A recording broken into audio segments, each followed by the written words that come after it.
Man's search, the tortured mind, the traditional approach, the trap of respectability, the human being and the individual, the battle of existence, the basic nature of man, responsibility, truth, self-transformation, dissipation of energy, freedom from authority.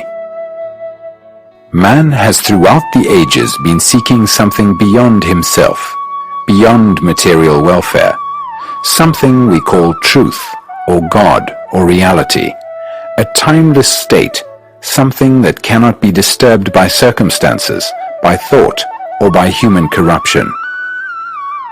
Man has always asked the question, what is it all about? Has life any meaning at all? He sees the enormous confusion of life, the brutalities, the revolts, the wars, the endless divisions of religion, ideology, and nationality, and with a sense of deep abiding frustration he asks, what is one to do? What is this thing we call living? Is there anything beyond it? And not finding this nameless thing of 1,000 names which he has always sought, he has cultivated faith. Faith in a savior or an ideal, and faith invariably breeds violence. In this constant battle which we call living, we try to set a code of conduct according to a society in which we are brought up. Whether it be a communist society or a so-called free society, we accept a standard of behavior as part of our tradition as Hindus or Muslims or Christians or whatever we happen to be. We look to someone to tell us what is right or wrong behavior, what is right or wrong thought, and in following this pattern our conduct and our thinking become mechanical, our responses automatic. We can observe this very easily in ourselves.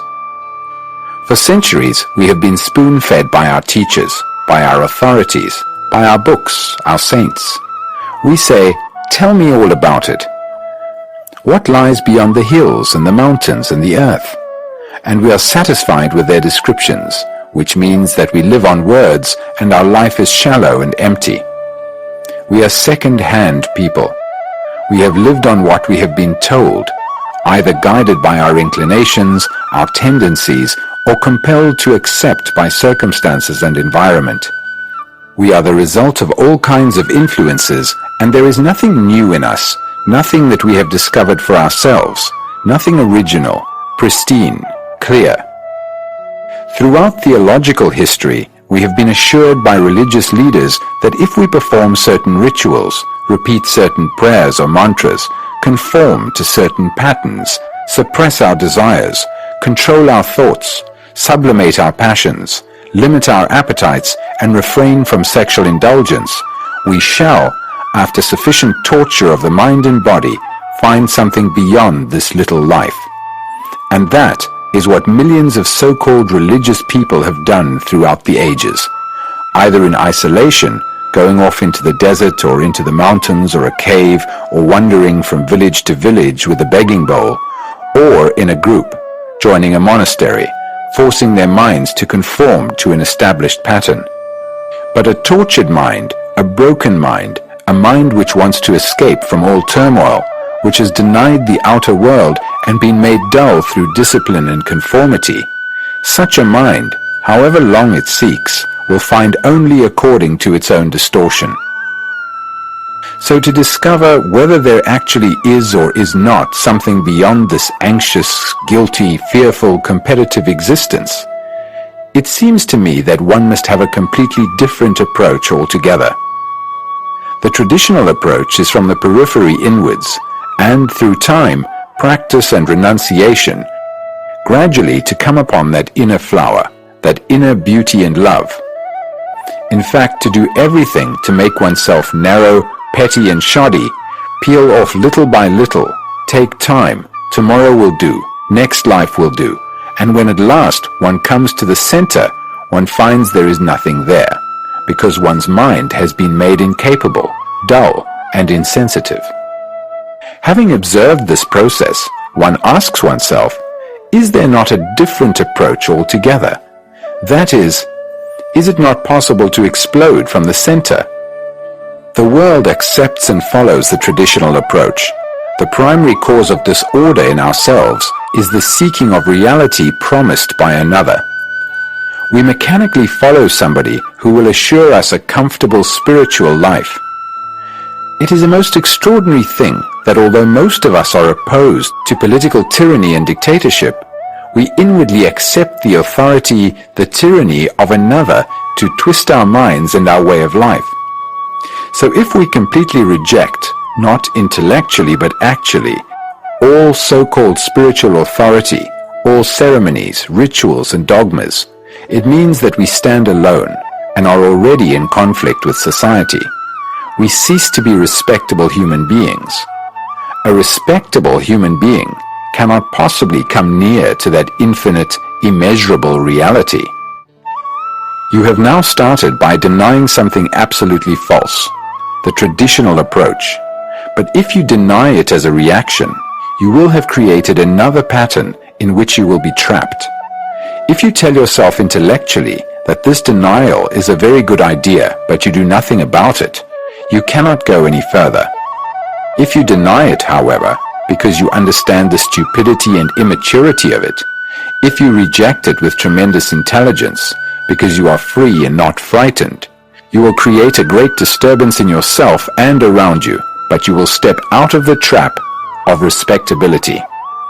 Then you will find that you are no longer seeking. That is the first thing to learn, not to seek. When you seek, you are really only window shopping. The question of whether or not there is a God or truth or reality, or whatever you like to call it, can never be answered by books, by priests, philosophers, or saviors. Nobody and nothing can answer the question but you yourself. And that is why you must know yourself. Immaturity lies only in total ignorance of self. To understand yourself is the beginning of wisdom. And what is yourself? The individual you. I think there is a difference between the human being and the individual. The individual is a local entity, living in a particular country, belonging to a particular culture, particular society, particular religion. The human being is not a local entity. He is everywhere. If the individual merely acts in a particular corner of the vast field of life, then his action is totally unrelated to the whole.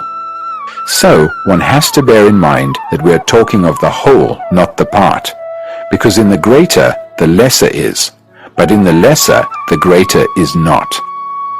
The individual is the little conditioned, miserable, frustrated entity satisfied with his little gods and his little traditions, where a human being is concerned with the total welfare, the total misery, and the total confusion of the world. We human beings are what we have been for millions of years, colossally greedy, envious, aggressive, jealous, anxious and despairing, with occasional flashes of joy and affection. We are a strange mixture of hate, fear and gentleness. We are both violence and peace. There has been outward progress from the bullock cart to the jet plane, but psychologically the individual has not changed at all, and the structure of society throughout the world has been created by individuals. The outward social structure is the result of the inward psychological structure of our human relationships. For the individual is the result of the total experience, knowledge, and conduct of man. Each one of us is the storehouse of all the past. The individual is the human who is all mankind. The whole history of man is written in ourselves.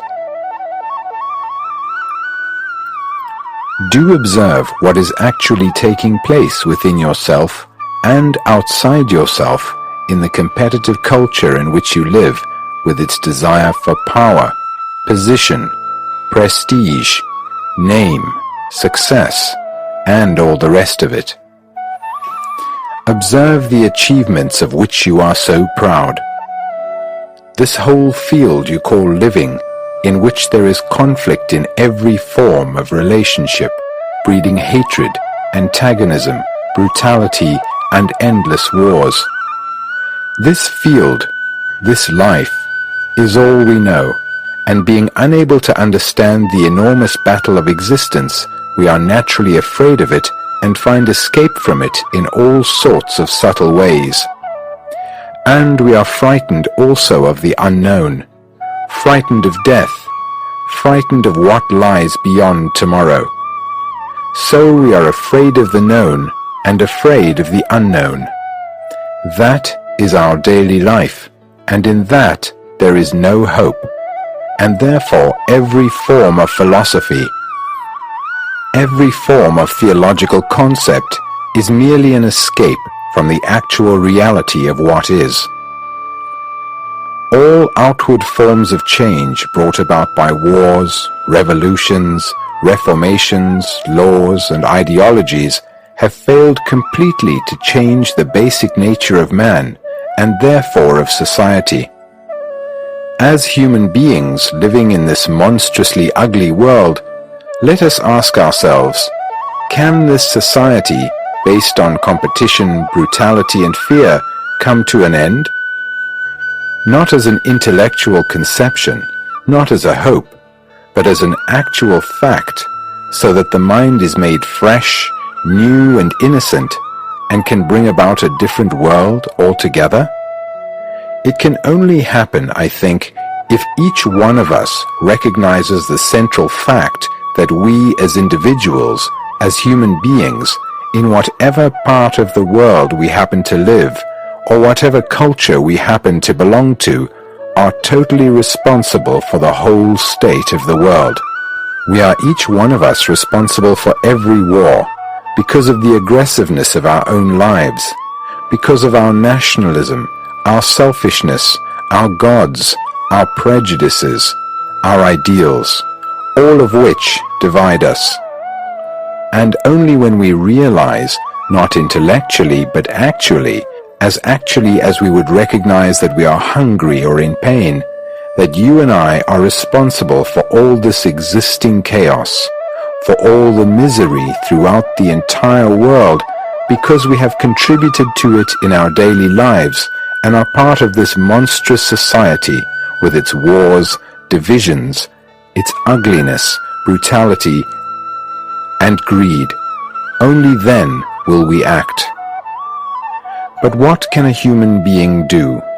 What can you and I do to create a completely different society?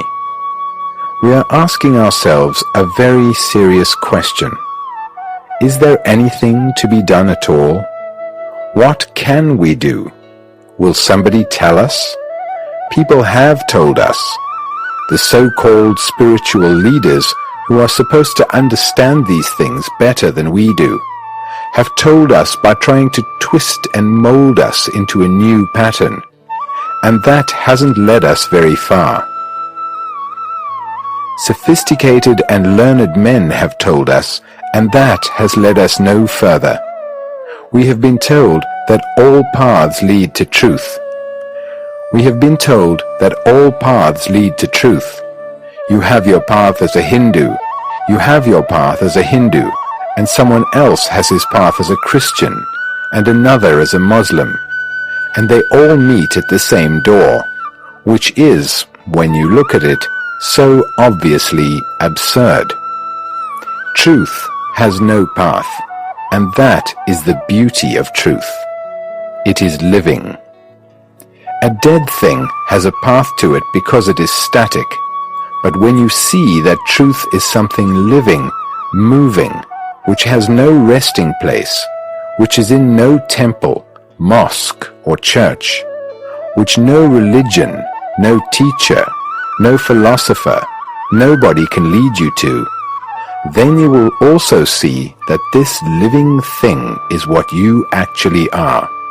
Your anger, your brutality, your violence, your despair, the agony and sorrow you live in. In the understanding of all this is the truth, and you can understand it only if you know how to look at those things in your life. And you cannot look through an ideology, through a screen of words, through hopes and fears. So you see that you cannot depend upon anybody. There is no guide, no teacher, no authority. There is only you, your relationship with others and with the world. There is nothing else. When you realize this, it either brings great despair, from which comes cynicism and bitterness, or in facing the fact that you and nobody else are responsible for the world and for yourself, for what you think, what you feel, how you act, all self-pity goes. Normally, we thrive on blaming others, which is a form of self-pity. Can you and I, then, bring about in ourselves, without any outside influence, without any persuasion, without any fear of punishment, can we bring about in the very essence of our being a total revolution, a psychological mutation, so that we are no longer brutal, violent, competitive, anxious, fearful, greedy, envious, and all the rest of the manifestations of our nature which have built up the rotten society in which we live our daily lives? It is important to understand from the very beginning that I am not formulating any philosophy or any theological structure of ideas or theological concepts. It seems to me that all ideologies are utterly idiotic. What is important is not a philosophy of life, but to observe what is actually taking place in our daily life, inwardly and outwardly. If you observe very closely what is taking place and examine it, you will see that it is based on an intellectual conception, and the intellect is not the whole field of existence. It is a fragment, and a fragment, however cleverly put together, however ancient and traditional, is still a small part of existence, whereas we have to deal with the totality of life. And when we look at what is taking place in the world, we begin to understand that there is no outer and inner process. There is only one unitary process. It is a whole, total movement, the inner movement expressing itself as the outer, and the outer reacting again on the inner. To be able to look at this seems to me all that is needed, because if we know how to look, then the whole thing becomes very clear. And to look needs no philosophy, no teacher. Nobody need tell you how to look. You just look. Can you then, seeing this whole picture, seeing it not verbally but actually, can you easily, spontaneously transform yourself? That is the real issue. Is it possible to bring about a complete revolution in the psyche? I wonder what your reaction is to such a question. I wonder what your reaction is to such a question. You may say, I don't want to change, and most people don't, especially those who are fairly secure socially and economically, or who hold dogmatic beliefs and are content to accept themselves and things as they are, or in a slightly modified form. With those people, we are not concerned. Or you may say more subtly, well, it's too difficult, it's not for me. In which case you will already have blocked yourself. In which case you will already have blocked yourself. You will have ceased to inquire, and it will be no use going any further. Or else you may say, I see the necessity for a fundamental inward change in myself, but how am I to bring it about? Please show me the way. Help me towards it. If you say that, then what you are concerned with is not change itself. You are not really interested in a fundamental revolution. You are merely searching for a method, a system, to bring about change. If I were foolish enough to give you a system, and if you were foolish enough to follow it, you would merely be copying, imitating, conforming, accepting. And when you do that, you have set up in yourself the authority of another, and hence there is conflict between you and that authority. You feel you must do such and such a thing because you have been told to do it, and yet you are incapable of doing it. You have your own particular inclinations, tendencies, and pressures which conflict with the system you think you ought to follow, and therefore there is a contradiction. So you will lead a double life between the ideology of the system and the actuality of your daily existence. In trying to conform to the ideology, you suppress yourself, whereas what is actually true is not the ideology, but what you are.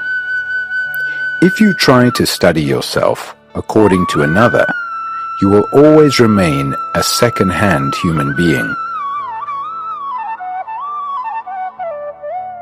A man who says, "I want to change, tell me how to," seems very earnest, very serious, but he is not.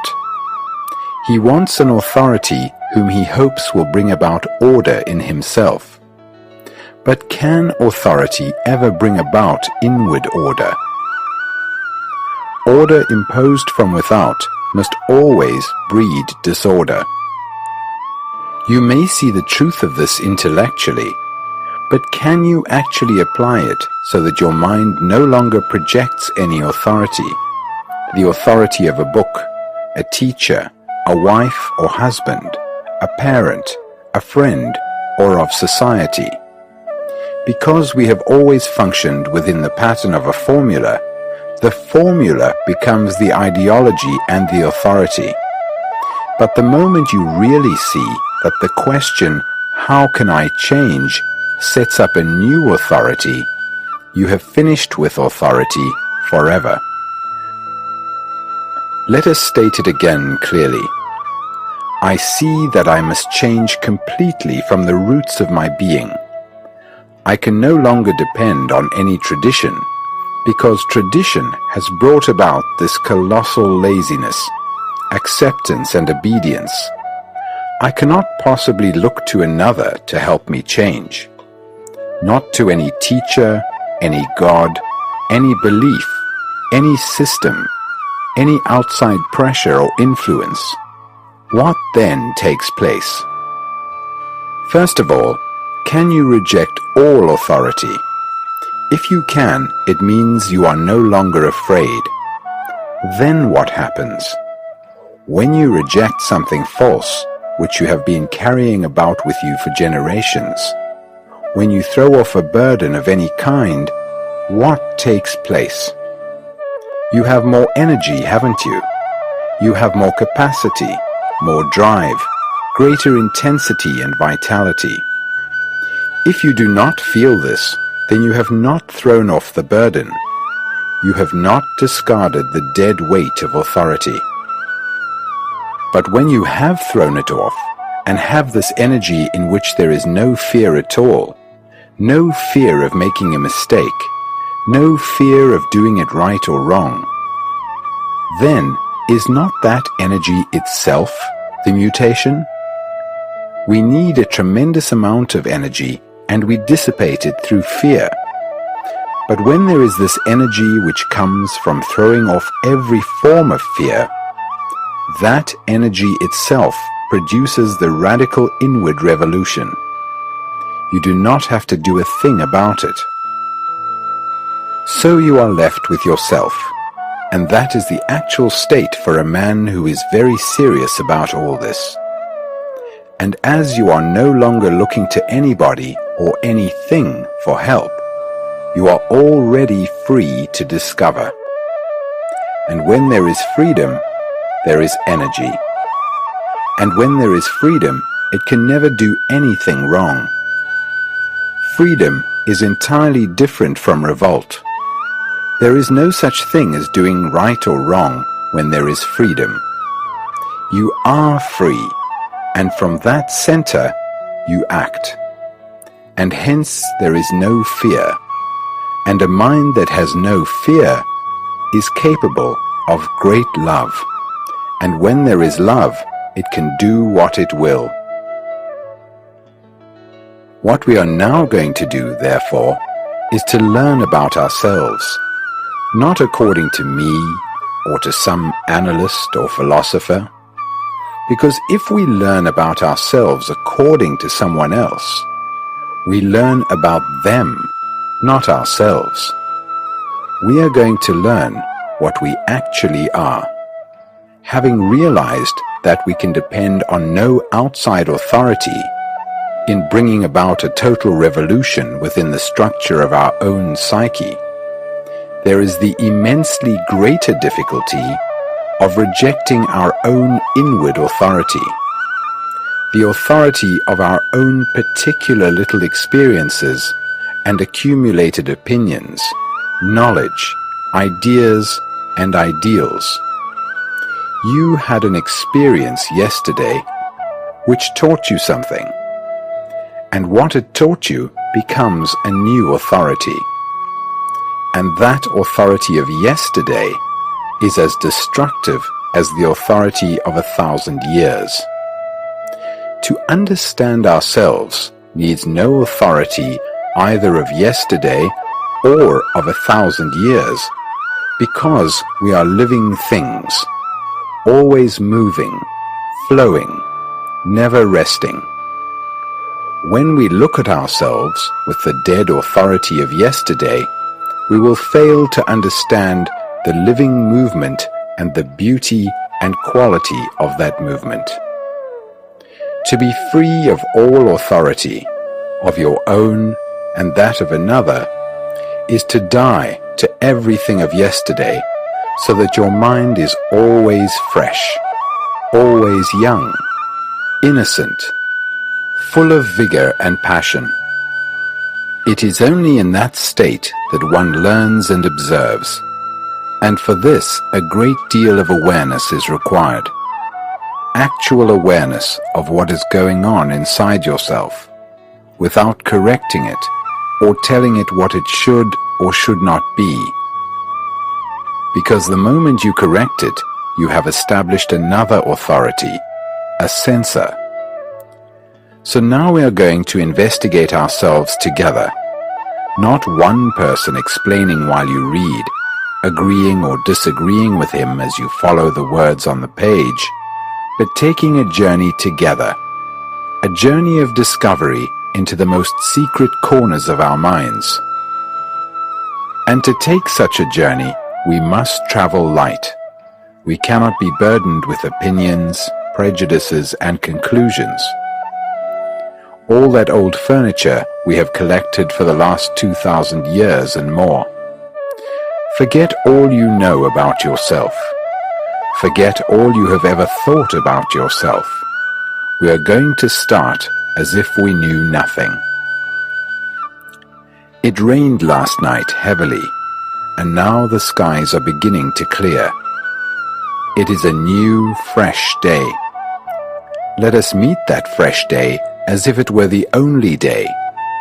Let us start on our journey together with all the remembrance of yesterday left behind, and begin to understand ourselves for the first time. Learning about ourselves, simplicity and humility, conditioning. If you think it is important to know about yourself only because I or someone else has told you it is important, then I am afraid all communication between us comes to an end.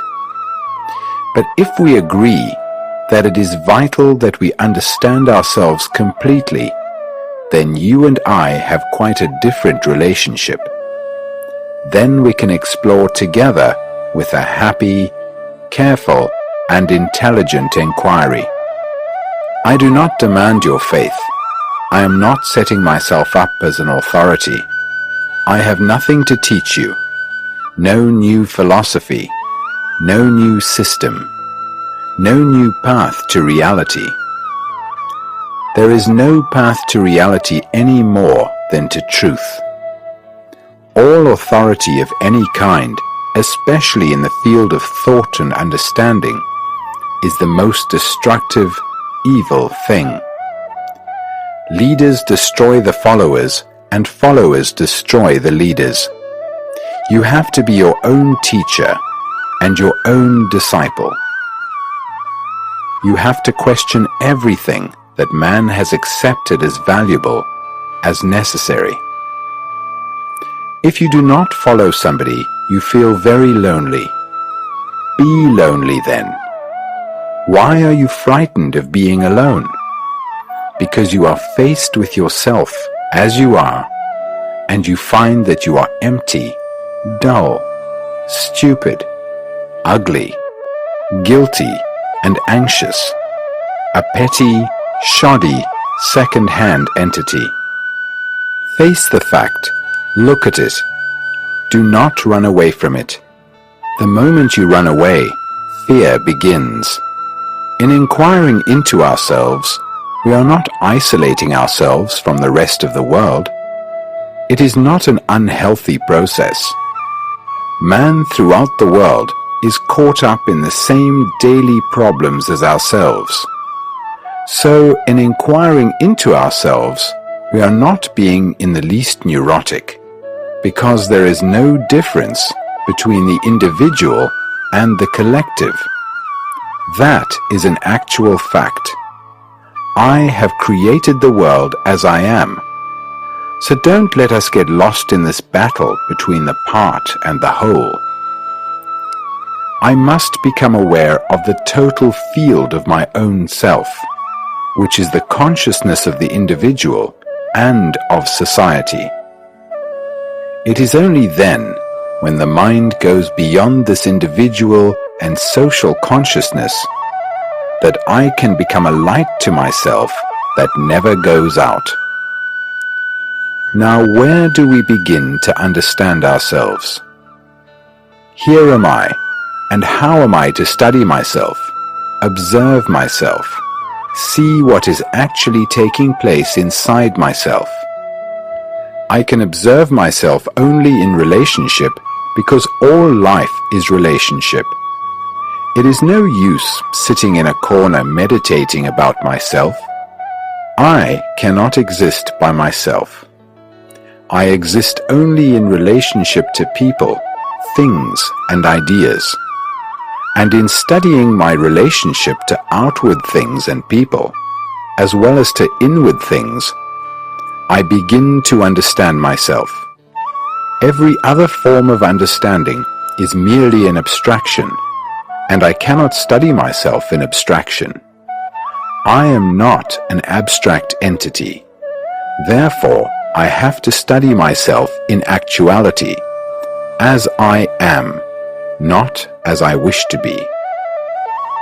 Understanding is not an intellectual process. Acquiring knowledge about yourself and learning about yourself are two different things. For the knowledge you accumulate about yourself is always of the past, and a mind that is burdened with the past is a sorrowful mind. Learning about yourself is not like learning a language, or a technology, or a science. Then you obviously have to accumulate and remember. It would be absurd to begin all over again. But in the psychological field, learning about yourself is always in the present, and knowledge is always in the past. And as most of us live in the past, and are satisfied with the past, knowledge becomes extraordinarily important to us. That is why we worship the erudite, the clever, the cunning. But if you are learning all the time, learning every minute, learning by watching and listening, learning by seeing and doing, then you will find that learning is a constant movement without the past. If you say you will learn gradually about yourself, adding more and more, little by little, you are not studying yourself now as you are, but through acquired knowledge. Learning implies a great sensitivity. There is no sensitivity if there is an idea which is of the past, dominating the present. Then the mind is no longer quick, pliable, alert. Most of us are not sensitive even physically. We overeat. We do not bother about the right diet. We oversmoke and drink so that our bodies become gross and insensitive. The quality of attention in the organism itself is made dull. How can there be a very alert, sensitive, clear mind if the organism itself is dull and heavy? We may be sensitive about certain things that touch us personally, but to be completely sensitive to all the implications of life demands that there be no separation between the organism and the psyche. It is a total movement. To understand anything, you must live with it. You must observe it. You must know all its content, its nature, its structure, its movement. Have you ever tried living with yourself? If so, you will begin to see that yourself is not a static state. It is a fresh, living thing. And to live with a living thing, your mind must also be alive. And it cannot be alive if it is caught in opinions, judgments, and values.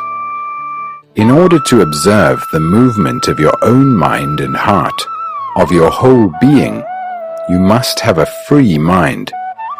Not a mind that agrees and disagrees, taking sides in an argument, disputing over mere words, but rather following with an intention to understand. A very difficult thing to do, because most of us don't know how to look at or listen to our own being any more than we know how to look at the beauty of a river or listen to the breeze among the trees. When we condemn or justify, we cannot see clearly, nor can we when our minds are endlessly chattering. Then we do not observe what is. We look only at the projections we have made of ourselves. Each of us has an image of what we think we are or what we should be, and that image, that picture, entirely prevents us from seeing ourselves as we actually are. It is one of the most difficult things in the world to look at anything simply. Because our minds are very complex, we have lost the quality of simplicity. I don't mean simplicity in clothes or food, wearing only a loincloth or breaking a record fasting or any of that immature nonsense the saints cultivate. But the simplicity that can look directly at things without fear, that can look at ourselves as we actually are without any distortion, to say when we lie, not cover it up or run away from it. Also, in order to understand ourselves, we need a great deal of humility. If you start by saying, "I know myself," you have already stopped learning about yourself. Or if you say, "There is nothing much to learn about myself, because I am just a bundle of memories, ideas, experiences, and traditions," then you have also stopped learning about yourself. The moment to have that quality of innocence and humility, the moment you have a conclusion or start examining from knowledge, you are finished. For then you are translating every living thing in terms of the old. Whereas if you have no foothold, if there is no certainty, no achievement, there is freedom to look, to achieve. And when you look with freedom, it is always new. A confident man is a dead human being. But how can we be free to look and learn when our minds from the moment we are born to the moment we die are shaped by a particular culture in the narrow pattern of the me? For centuries we have been conditioned by nationality, caste, class, tradition, religion, language, education, literature, art, custom, convention, propaganda of all kinds, economic pressure, the food we eat, the climate we live in, our family, our friends, our experiences, every influence you can think of, and therefore our responses to every problem are conditioned. Are you aware that you are conditioned? That is the first thing to ask yourself, not how to be free of your conditioning. You may never be free of it, and if you say, I'm the trap of another form of conditioning. So are you aware that you are conditioned? Do you know that even when you look at a tree and say, that is an oak tree, or that is a banyan tree, the naming of the tree, which is botanical knowledge, has so conditioned your mind that the word comes between you and actually seeing the tree. To come in contact with a tree, you have to put your hand on it, and the word will not help you to touch it. How do you know you are conditioned? What tells you? What tells you you are hungry? Not as a theory, but as an actual fact of hunger. In the same way, how do you discover the actual fact that you are conditioned? Isn't it by your reaction to a problem, a challenge? You respond to every challenge according to your conditioning, and your conditioning being inadequate will always react inadequately. When you become aware of it, does this conditioning of race, religion, and culture bring a sense of imprisonment? Take only one form of conditioning, nationality. Become seriously, completely aware of it, and see whether you enjoy it or rebel against it. And if you rebel against it, whether you want to break through all conditioning. If you are satisfied with your conditioning, you will obviously do nothing about it. But if you are not satisfied, when you become aware of it, you will realize that you never do anything about it. Never. And therefore, you are always living in the past with the dead. You will be able to see for yourself how you are conditioned only when there is a conflict in the continuity of pleasure or the avoidance of pain. If everything is perfectly happy around you, your wife loves you, you love her, you have a nice house, nice children, and plenty of money, then you are not aware of your conditioning at all. But when there is a disturbance, when your wife looks at someone else, or you lose your money, or are threatened with war or any other pain or anxiety, then you know you are conditioned. When you struggle against any kind of disturbance, or defend yourself against any outer or inner threat, then you know you are conditioned. And as most of us are disturbed most of the time, either superficially or deeply, that very disturbance indicates that we are conditioned. So long as the animal is petted, he reacts nicely, but the moment he is antagonized, the whole violence of his nature comes out. We are disturbed about life, politics, the economic situation, the horror, the brutality, the sorrow in the world as well as in ourselves, and from that we realize how terribly narrowly conditioned we are. And what shall we do? Accept that disturbance and live with it as most of us do? Get used to it as one gets used to living with a backache? Put up with it? There is a tendency in all of us to put up with things, to get used to them, to blame them on circumstances. If things were right, I would be different, we say. Or, give me the opportunity and I will fulfill myself. Or, I am crushed by the injustice of it all. always blaming our disturbances on others, or on our environment, or on the economic situation. If one gets used to disturbance, it means that one's mind has become dull. Just as one can get so used to beauty around one that one no longer notices it, one gets indifferent, hard and callous, and one's mind becomes duller and duller. If we do not get used to it, we try to escape from it by taking some kind of drug. Joining a political group, going to a football match or to a temple or church, or finding some other form of amusement. Why is it that we escape from actual facts? We are afraid of death. I'm just taking that as an example. And we invent all kinds of theories, hopes, beliefs, to disguise the fact of death. But the fact is still there. To understand a fact, we must look at it, not run away from it. Most of us are afraid of living as well as of dying.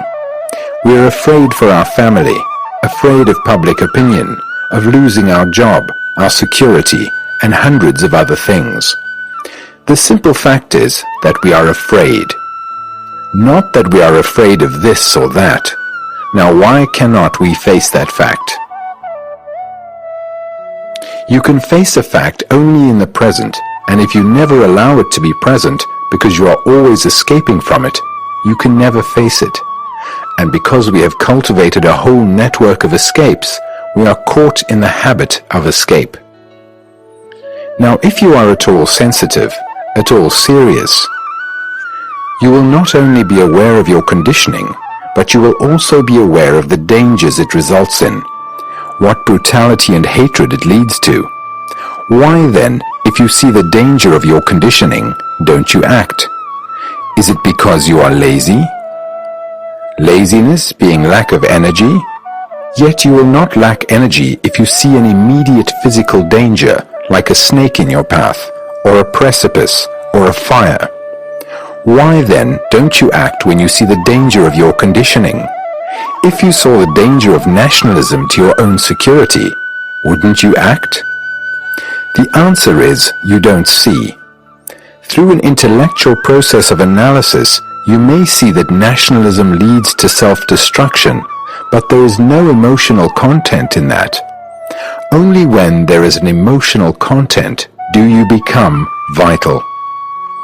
If you see the danger of your conditioning merely as an intellectual concept, you will never do anything about it. In seeing a danger as a mere idea, there is conflict between the idea and action, and that conflict takes away your energy. It is only when you see the conditioning and the danger of it immediately, and as you would see a precipice, that you act. So, seeing is acting. Most of us walk through life inattentively, reacting unthinkingly according to the environment in which we have been brought up. And such reactions create only further bondage, further conditioning. But the moment you give your total attention to your conditioning, you will see that you are free from the past completely, that it falls away from you naturally. Consciousness, the totality of life, awareness. When you become aware of your conditioning, you will understand the whole of your consciousness. Consciousness is the total field in which thought functions and relationships exist. All motives, intentions, desires, pleasures, fears, inspirations, longings, hopes, sorrows, joys are in that field. But we have come to divide this consciousness into the active and the dormant, the upper and lower levels. That is, all the daily thoughts, feelings and activities on the surface and below them, the so-called subconscious. The things which we are not familiar, which express themselves occasionally through certain intimations, intuitions and dreams. We are occupied with one little corner of consciousness, which is most of our life. The rest, which we call the subconscious, with all its motives, its fears, its racial and inherited qualities, we do not even know how to get into. Now I am asking you, is there such a thing as the subconscious at all? We use that word very freely. We have accepted that there is such a thing, and all the phrases and jargon of the analysts and psychologists have seeped into the language. But is there such a thing? And why is it that we give such extraordinary importance to it? It seems to me that it is as trivial and stupid as the conscious mind, as narrow, bigoted, conditioned, anxious, and tawdry. So is it possible to be totally aware of the whole field of consciousness and not merely a part, a fragment of it? If you are able to be aware of the totality, then you are functioning all the time with your total attention, not partial attention. This is important to understand because when you are being totally aware of the whole field of consciousness, there is no friction. It is only when you divide consciousness, which is all thought, feeling and action, into different levels that there is friction. We live in fragments. You are one thing at the office, another at home. You talk about democracy, and in your heart you are autocratic. You talk about loving your neighbors, yet kill him with competition. There is one part of you working, looking, independently of the other. Are you aware of this fragmentary existence in yourself? And is it possible for a brain that has broken up its own functioning, its own thinking, into fragments? Is it possible for such a brain to be aware of the whole field? Is it possible to look at the whole of consciousness completely, totally, which means to be a total human being? If, in order to try to understand the whole structure of the me, the self, with all its extraordinary complexity, you go step by step, uncovering layer by layer, examining every thought, feeling and motive, you will get caught up in the analytical process, which may take you weeks, months, years. And when you admit time into the process of understanding yourself, you must allow for every form of distortion, because the self is a complex entity, moving, living, struggling, wanting, denying, with pressures and stresses and influences of all sorts continually at work on it. So you will discover for yourself that this is not the way. You will understand that the only way to look at yourself is totally, immediately, without time. And you can see the totality of yourself only when the mind is not fragmented. What you see in totality is the truth. Now, can you do that? Most of us cannot, because most of us have never approached the problem so seriously. Because we have never really looked at ourselves. Never. We blame others. We explain things away, or we are frightened to look. But when you look totally, you will give your whole attention, your whole being, everything of yourself, your eyes, your ears, your nerves. You will attend with complete self-abandonment. And then there is no room for fear, no room for contradiction, and therefore no conflict. Attention is not the same thing as concentration. Concentration is exclusion. Attention, which is total awareness, excludes nothing. It seems to me that most of us are not aware, not only of what we are talking about, but of our environment, the colors around us, the people, the shape of the trees, the clouds, the movement of water. Perhaps it is because we are so concerned with ourselves, with our own petty little problems, our own ideas, our own pleasures, pursuits and ambitions, that we are not objectively aware, and yet we talk a great deal about awareness. Once in India, I was traveling in a car. There was a chauffeur driving, and I was sitting beside him. There were 3 gentlemen behind discussing awareness very intently and asking me questions about awareness. And unfortunately, at that moment, the driver was looking somewhere else, and he ran over a goat. And the 3 gentlemen were still discussing awareness, totally unaware that they had run over a goat. When this lack of attention was pointed out to those gentlemen who were trying to be aware, it was a great surprise to them. And with most of us it is the same. We are not aware of outward things or of inward things. If you want to understand the beauty of a bird, a fly, or a leaf, or a person with all his complexities, you have to give your whole attention, which is awareness. And you can give your whole attention only when you care, which means that you really love to understand. Then you give your whole heart and mind to find out. Such awareness is like living with a snake in the room. You watch its every movement. You are very, very sensitive to the slightest sound it makes. Such a state of attention is total energy. In such awareness, the totality of yourself is revealed in an instant.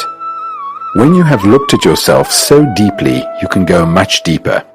When we use the word deeper, we are not being comparative.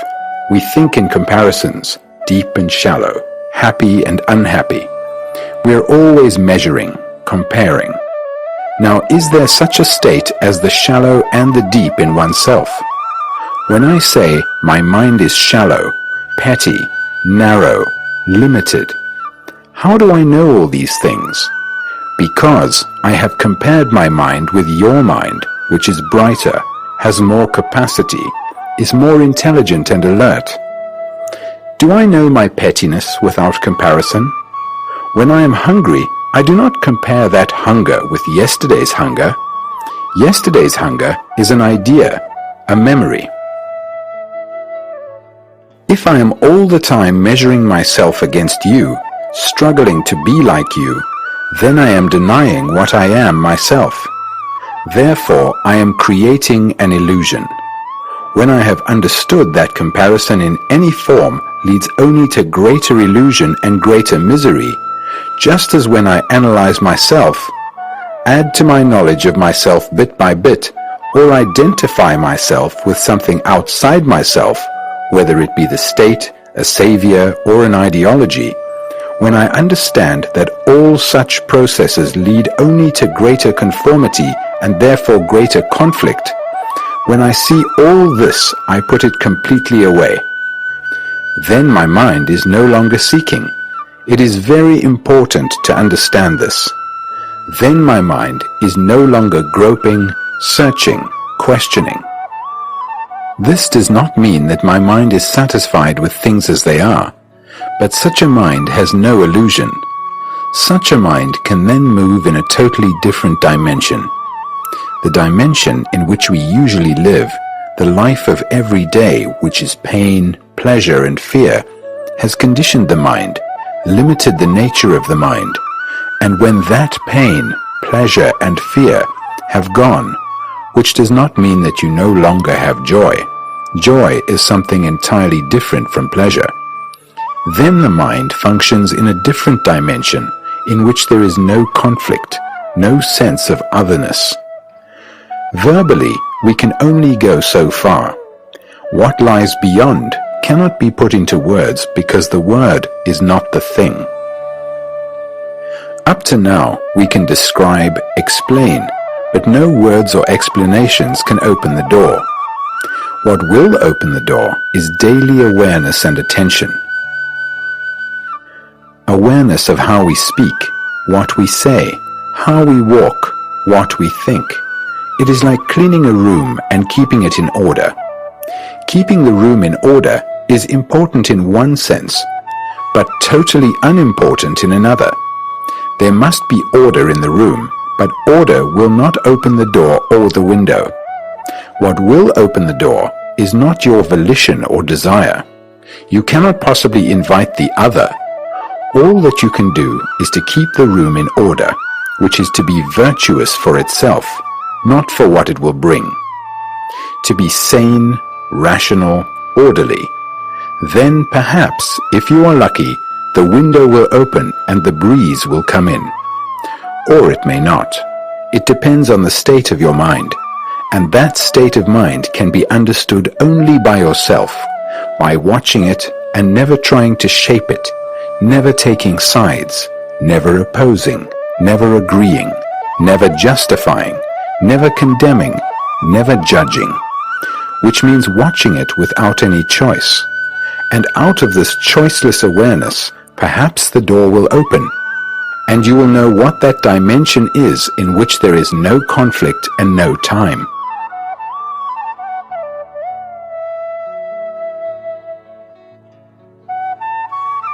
Pursuit of pleasure, desire, perversion by thought, memory, joy. We said in the last chapter that joy was something entirely different from pleasure. So let us find out what is involved in pleasure and whether it is at all possible to live in a world that does not contain pleasure but a tremendous sense of joy, of bliss. We are all engaged in the pursuit of pleasure in some form or another. Intellectual, sensuous, or cultural pleasure. The pleasure of reforming, telling others what to do, of modifying the evils of society, of doing good.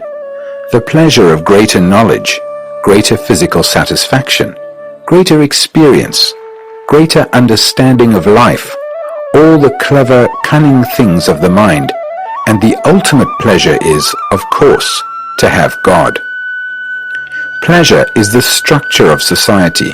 From childhood until death, we are secretly, cunningly, or obviously pursuing pleasure. So whatever our form of pleasure is, I think we should be very clear about it, because it is going to guide and shape our lives. It is therefore important for each one of us to investigate closely, hesitantly and delicately this question of pleasure. For to find pleasure and then nourish and sustain it is a basic demand of life, and without it, existence becomes dull, stupid, lonely, and meaningless.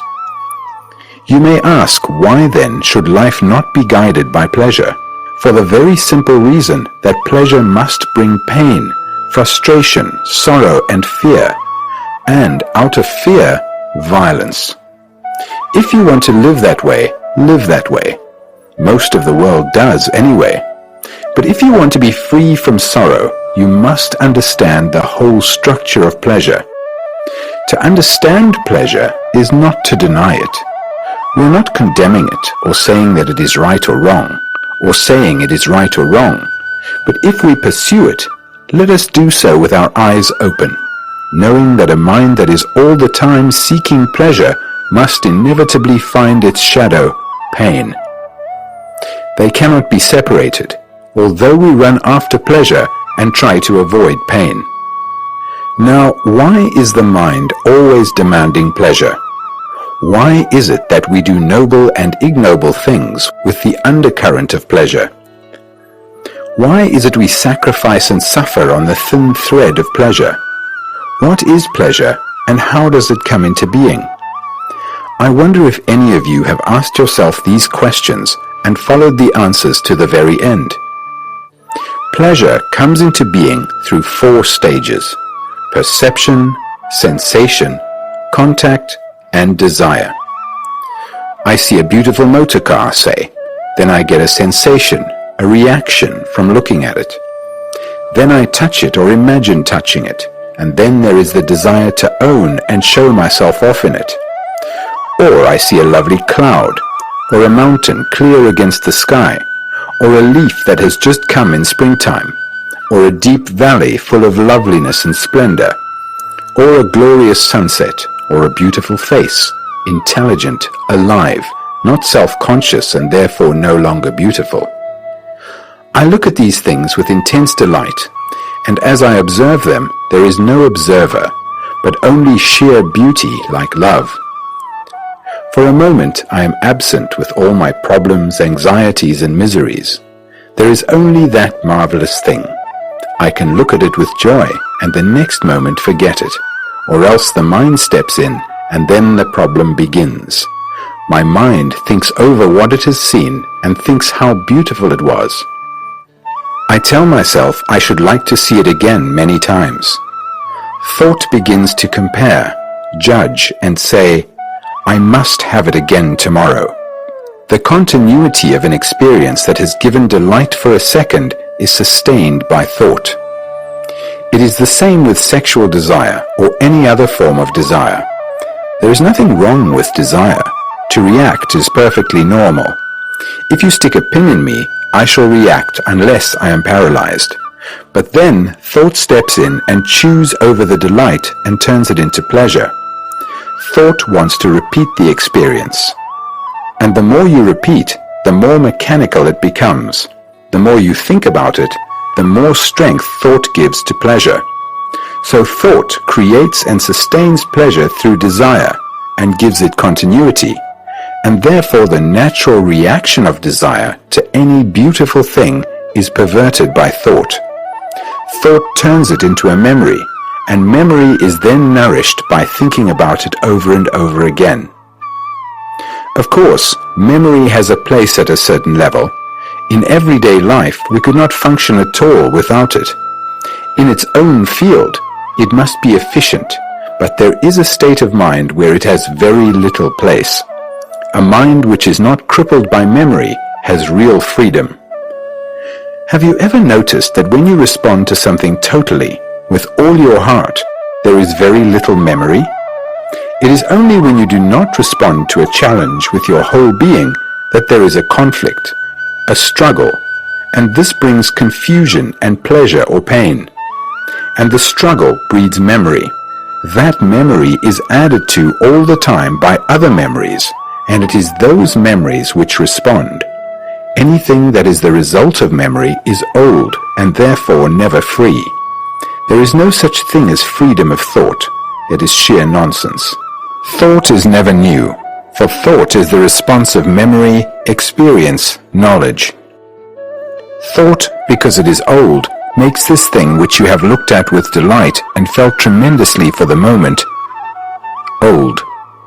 From the old you derive pleasure, never from the new. There is no time in the new. So if you can look at all things without allowing pleasure to creep in, at a face, a bird, the color of a sari, the beauty of a sheet of water shimmering in the sun, or anything that gives delight, if you can look at it without wanting the experience to be repeated, then there will be no pain, no fear, and therefore tremendous joy. It is the struggle to repeat and perpetuate pleasure which turns it into pain. Watch it in yourself. The very demand for the repetition of pleasure brings about pain, because it is not the same as it was yesterday. You struggle to achieve the same delight, not only to your aesthetic sense, but the same inward quality of the mind, and you are hurt and disappointed because it is denied to you. Have you observed what happens to you when you are denied a little pleasure? When you don't get what you want, you become anxious, envious, hateful. Have you noticed when you have been denied the pleasure of drinking or smoking or sex or whatever it is? Have you noticed what battles you go through? And all that is a form of fear, isn't it? You are afraid of not getting what you want or of losing what you have. When some particular faith or ideology which you have held for years is shaken or torn away from you by logic or life, aren't you afraid of standing alone? That belief has for years given you satisfaction and pleasure, and when it is taken away, you are left stranded, empty, and the fear remains until you find another form of pleasure, another belief. It seems to me so simple, and because it is so simple, we refuse to see its simplicity. We like to complicate everything. When your wife turns away from you, aren't you jealous? Aren't you angry? Don't you hate the man who has attracted her? And what is all that but fear of losing something which has given you a great deal of pleasure, a companionship, a certain quality of assurance, and the satisfaction of possession? So if you understand that where there is a search for pleasure, there must be pain, live that way if you want to, but don't just slip into it.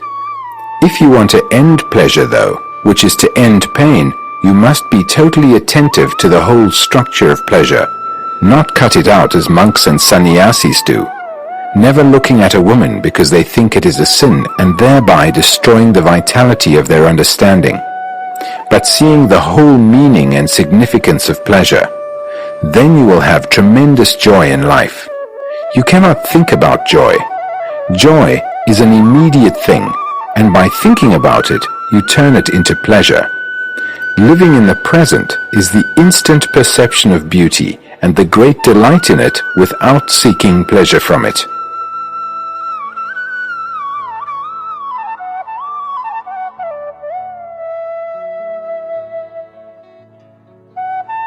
Self-concern, craving for position, fears and total fear, fragmentation of thought, ending of fear. Before we go any further, I would like to ask you, what is your fundamental, lasting interest in life? Putting all oblique answers aside and dealing with this question directly and honestly, what would you answer? Do you know? Isn't it yourself? Anyway, that is what most of us would say if we answered truthfully. I am interested in my progress, my job, my family, the little corner in which I live, in getting a better position for myself, more prestige, more power, more domination over others, and so on. I think it would be logical, wouldn't it, to admit to ourselves that that is what most of us are primarily interested in. Me first. Some of us would say that it is wrong to be primarily interested in ourselves. But what is wrong about it except that we seldom decently, honestly admit it? If we do, we are rather ashamed of it. So there it is. One is fundamentally interested in oneself, and for various ideological or traditional reasons, one thinks it is wrong. But what one thinks is irrelevant. Why introduce the factor of its being wrong? That is an idea, a concept. What is a fact is that one is fundamentally and lastingly interested in oneself. You may say that it is more satisfactory to help another than to think about yourself. What is the difference? It is still self-concern. If it gives you greater satisfaction to help others, you are concerned about what will give you greater satisfaction.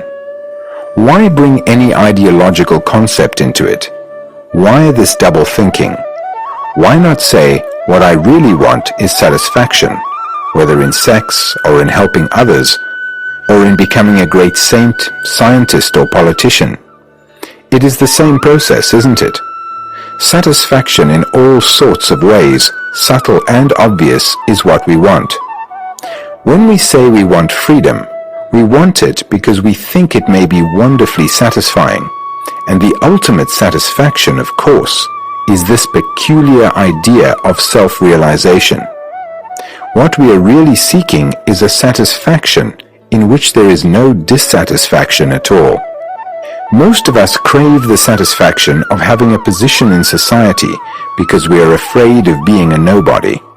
Society is so constructed that a citizen who has a position of respect is treated with great courtesy, whereas a man who has no position is kicked around. Everyone in the world wants a position, whether in society, in the family, or to sit on the right hand of God. And this position must be recognized by others. Otherwise, it is no position at all. We must always sit on the platform. Inwardly, we are whirlpools of misery and mischief, and therefore to be regarded outwardly as a great figure is very gratifying. This craving for position, for prestige, for power, to be recognized by society as being outstanding in some way, is a wish to dominate others, and this wish to dominate is a form of aggression. The saint who seeks a position in regard to his saintliness is as aggressive as the chicken pecking in the farmyard. And what is the cause of this aggressiveness?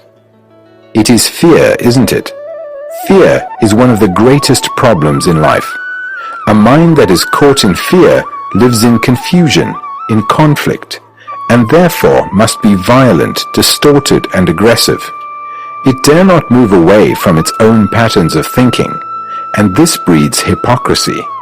Until we are free from fear, climb the highest mountain, invent every kind of God, we will always remain in darkness.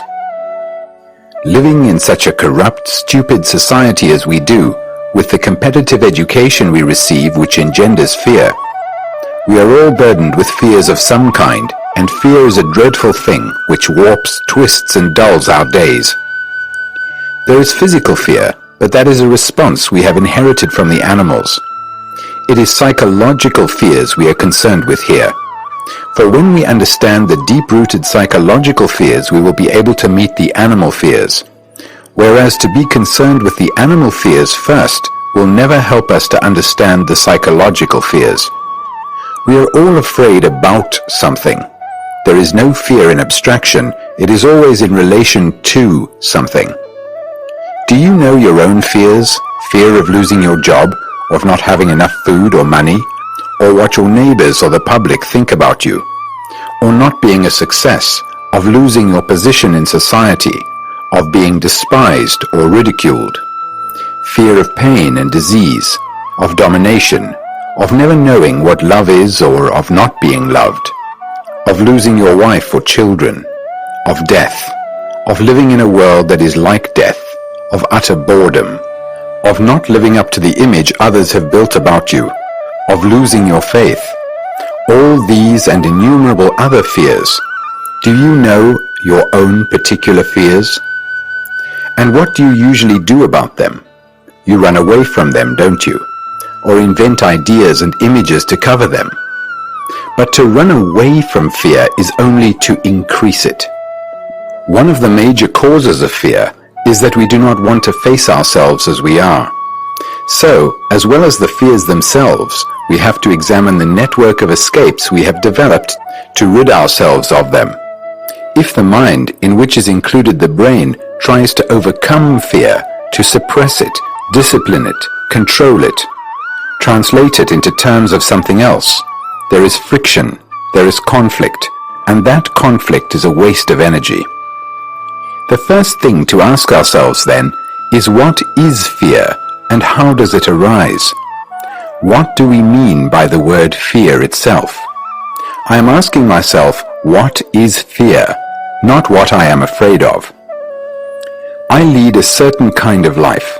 I think in a certain pattern. I have certain beliefs and dogmas, and I don't want those patterns of existence to be disturbed because I have my roots in them. I don't want them to be disturbed because the disturbance produces a state of unknowing, and I dislike that. If I am torn away from everything I know and believe, I want to be reasonably certain of the state of things to which I am going. So the brain cells have created a pattern, and those brain cells refuse to create another pattern which may be uncertain. The movement from certainty to uncertainty is what I call fear. At the actual moment, as I am sitting here, I am not afraid. I am not afraid in the present. Nothing is happening to me. Nobody is threatening me or taking anything away from me. But beyond the actual moment, there is a deeper layer in the mind which is consciously or unconsciously thinking of what might happen in the future, or worrying that something from the past may overtake me. So I am afraid of the past and of the future. So I am afraid of the past and of the future. I have divided time into the past and the future. Thought steps in, says be careful it does not happen again, or be prepared for the future. The future may be dangerous for you. You've got something now, but you may lose it. You may die tomorrow. Your wife may run away. You may lose your job. You may never become famous. You may be lonely. You want to be quite sure of tomorrow. Now take your own particular form of fear. Look at it. Watch your reactions to it. Can you look at it without any movement of escape, justification, condemnation, or suppression? Can you look at that fear without the word which causes the fear? Can you look at death, for instance, without the word which arouses the fear of death? The word itself brings a tremor, doesn't it? As the word love has its own tremor, its own image. Now is the image you have in your mind about death, the memory of so many deaths you have seen, and the associating of yourself with those incidents? Is it that image which is creating fear? Or are you actually afraid of coming to an end? Not of the image creating the end. Is the word death causing you fear, or the actual ending? If it is the word or the memory which is causing you fear, then it is not fear at all. You were ill 2 years ago, let us say, and the memory of that pain, that illness remains. And the memory now functioning says, be careful, don't get ill again. So the memory with its associations is creating fear. And that is not fear at all, because actually at the moment you have very good health. Thought, which is always old, because thought is the response of memory, and memories are always old, thought creates, in time, the feeling that you are afraid, which is not an actual fact. The actual fact is that you are well, but the experience, which has remained in the mind as a memory, rouses the thought, be careful, don't fall ill again. So we see that thought engenders one kind of fear. But is there fear at all apart from that? Is fear always the result of thought? And if it is there any other form of fear? We are afraid of death, that is, something that is going to happen tomorrow or the day after tomorrow in time. There is a distance between actuality and what will be. Now thought has experienced this state. By observing death, it says, I am going to die. Thought creates the fear of death, and if it doesn't, is there any fear at all? Is fear the result of thought? If it is, thought being always old, fear is always old. As we have said, there is no new thought. If we recognize it, it is already old. So what we are afraid of is the repetition of the old, the thought of what has been projecting into the future. Therefore, thought is responsible for fear. This is so, you can see it for yourself. When you are confronted with something immediately, there is no fear. It is only when thought comes in that there is fear. Therefore, our question now is it possible for the mind to live completely, totally in the present? It is only such a mind that has no fear. But to understand this, you have to understand the structure of thought, memory, and time.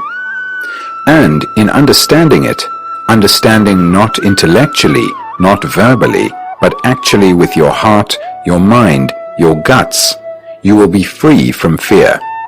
Then the mind can use thought without creating fear. Thought, like memory, is of course necessary for daily living. It is the only instrument we have for communication, working at our jobs and so forth.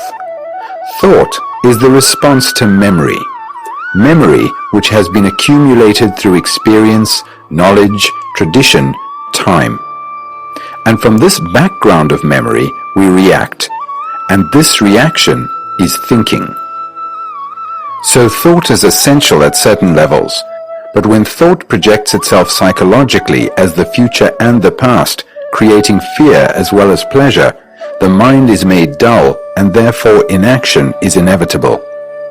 So I ask myself, why do I think about the future and the past in terms of pleasure and pain, knowing that such thought creates fear? Isn't it possible for thought psychologically to stop? For otherwise fear will never end. One of the functions of thought is to be occupied all the time with something. Most of us want to have our minds continually occupied so that we are prevented from seeing ourselves as we actually are. We are afraid to be empty. We are afraid to look at our fears. Consciously, you can be aware of your fears, but at the deeper levels of your mind, are you aware of them? And how are you going to find out the fears that are hidden, secret? Is fear to be divided into the conscious and the subconscious? This is a very important question. The specialist, the psychologist, the analyst have divided fear into deep and superficial layers. But if you follow what the psychologist says, or what I say, you are misunderstanding our theories, our dogmas, our knowledge. You are not understanding yourself. You cannot understand yourself according to Freud or Jung, or according to me. Other people's theories have no importance whatever. It is of yourself that you must ask the question, Is fear to be divided into the conscious and subconscious? Or is there only fear which you translate into different forms? There is only one desire. There is only desire. You desire. The objects of desire change, but desire is always the same. So perhaps in the same way there is only fear.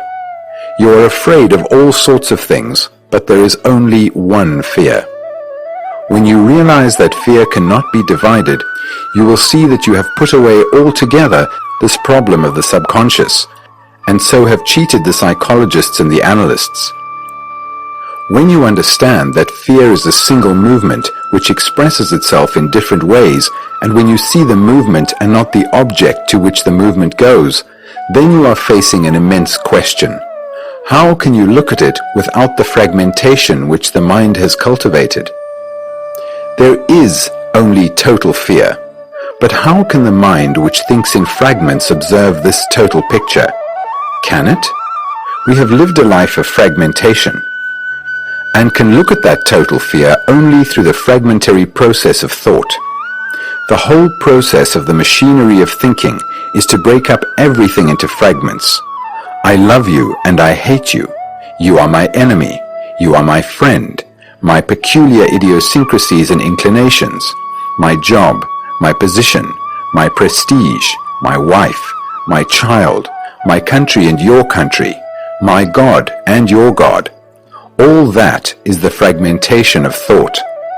And this thought looks at the total state of fear, or tries to look at it, and reduces it to fragments. Therefore, we see that the mind can look at this total fear only when there is no movement of thought. Can you watch fear without any inclusion, without any interference of the knowledge you have accumulated about it? If you cannot, then what you are watching is the past, not fear.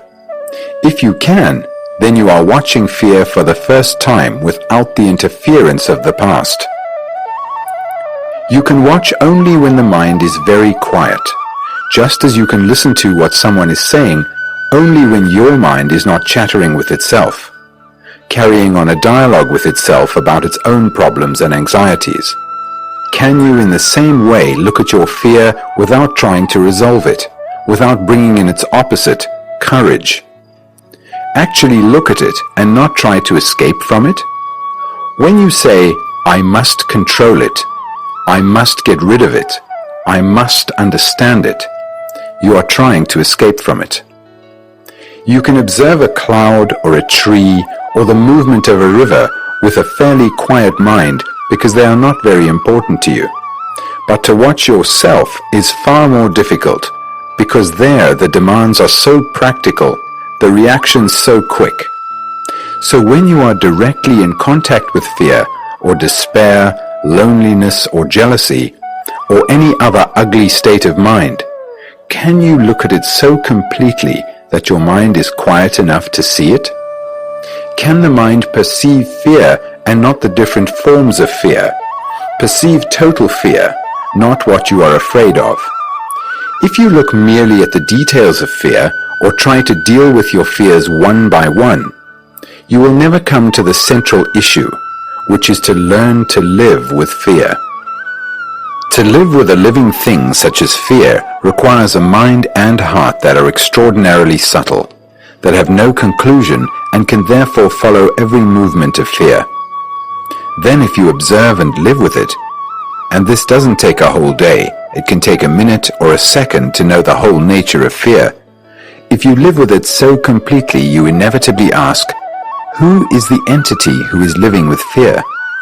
Who is it who is observing fear, watching all the movements of the various forms of fear, as well as being aware of the central fact of fear? Is the observer a dead entity, a static being who has accumulated a lot of knowledge and information about himself, and is it that dead thing who is observing and living with the movement of fear? Is the observer the past, or is he a living thing? What is your answer? Do not answer me, answer yourself. Are you, the observer, a dead entity watching a living thing, or are you a living thing watching a living thing? because in the observer the two states exist. The observer is the sensor who does not want fear. The observer is the totality of all his experiences about fear. So the observer is separate from that thing he calls fear. There is a space between them. He is forever trying to overcome it or escape from it, and hence this constant battle between himself and fear, this battle which is such a waste of energy. As you watch, you learn that the observer is merely a bundle of ideas and memories without any validity or substance. But that fear is an actuality, and that you are trying to understand a fact with an abstraction, which of course you cannot do. But in fact is the observer who says, "I am afraid." Any different from the thing observed, which is fear? The observer is fear, and when that is realized, there is no longer any dissipation of energy in the effort to get rid of fear, and the time-space interval between the observer and the observed disappears. When you see that you are a part of fear, not separate from it, that you are fear, then you cannot do anything about it. Then fear comes totally to an end.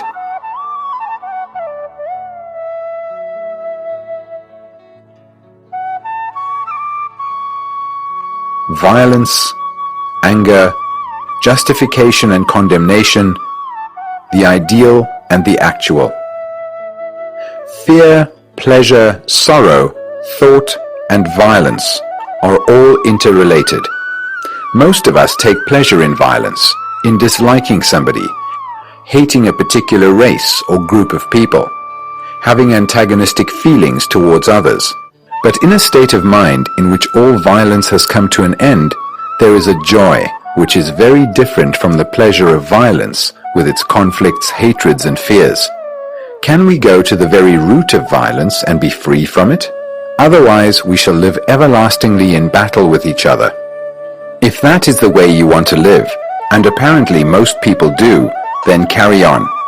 If you say, "Well, I'm sorry, violence can never end," then you and I have no means of communication. You have blocked yourself. But if you say there might be a different way of living, then we shall be able to communicate with each other. So let us consider together, those of us who can communicate, whether it is at all possible totally to end every form of violence in ourselves and still live in this monstrously brutal world. I think it is possible. I don't want to have a breath of hate, jealousy, anxiety, or fear in me.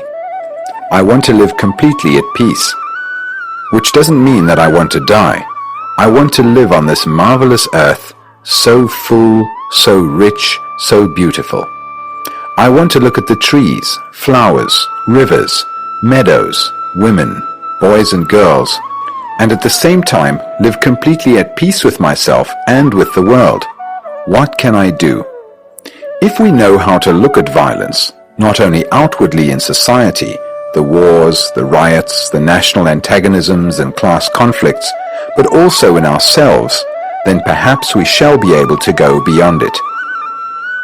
Here is a very complex problem. For centuries upon centuries, man has been violent. Religions have tried to tame him throughout the world, and none of them have succeeded. So if we are going into the question, we must, it seems to me, be at least very serious about it, because it will lead us into quite a different domain. But if we want merely to play with the problem for intellectual entertainment, we shall not get very far. You may feel that you yourself are very serious about the problem, but that as long as so many other people in the world are not serious and are not prepared to do anything about it, what is the good of your doing anything? I don't care whether they take it seriously or not. I take it seriously, that is enough. I am not my brother's keeper.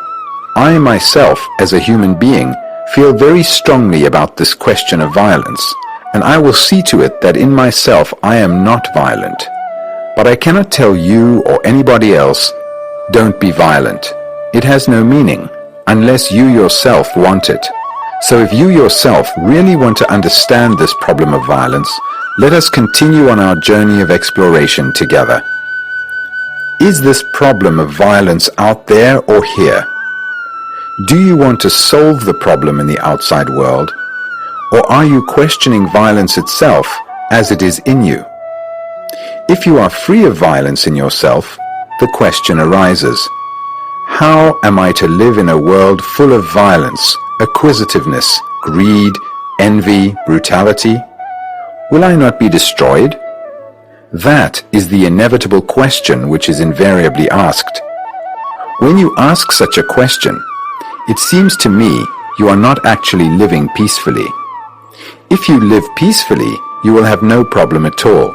You may be imprisoned because you refuse to join the army, or shot because you refuse to fight, but that is not a problem.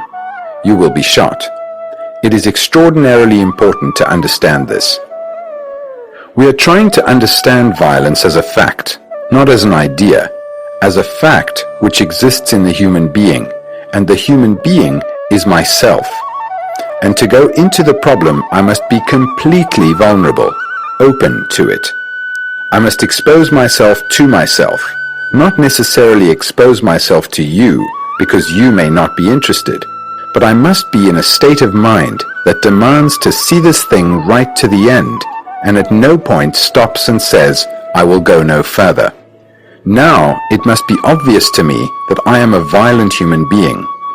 I have experienced violence in anger, violence in my sexual demands, violence in hatred, creating enmity, violence in jealousy, and so on. I have experienced it, I have known it, and I say to myself, I want to understand this whole problem, not just one fragment of it expressed in war, but this aggression in man which also exists in the animals and of which I am a part. Violence is not merely killing another. It is violence when we use a sharp word, when we make a gesture to brush away a person, when we obey because there is fear. So violence isn't merely organized butchery in the name of God, in the name of society or country. Violence is much more subtle, much deeper, and we are inquiring into the very depths of violence. When you call yourself an Indian or a Muslim or a Christian or a European or anything else, you are being violent. Do you see why it is violent? Because you are separating yourself from the rest of mankind. When you separate yourself by belief, by nationality, by tradition, it breeds violence. So a man who is seeking to understand violence does not belong to any country, to any religion, to any political party or partial system. He is concerned with the total understanding of mankind. Now there are two primary schools of thought with regard to violence. One which says violence is innate in man, and the other which says violence is the result of the social and cultural heritage in which man lives. We are not concerned with which school we belong to. It is of no importance. What is important is the fact that we are violent, not the reason for it. One of the most common expressions of violence is anger. When my wife or sister is attacked, I say, I am righteously angry. When my country is attacked, my ideas, my principles, my way of life, I am righteously angry. I am also angry when my habits are attacked or my petty little opinions. When you tread on my toes or insult me, I get angry. Or if you run away with my wife, I get jealous. That jealousy is called righteous because she is my property. And all this anger is morally justified. But to kill for my country is also justified. So when we are talking about anger, which is a part of violence, do we look at anger in terms of righteous and unrighteous anger according to our own inclinations and environmental drive? Or do we see only anger? Is there righteous anger ever? Or is there only anger? There is no good influence or bad influence, only influence.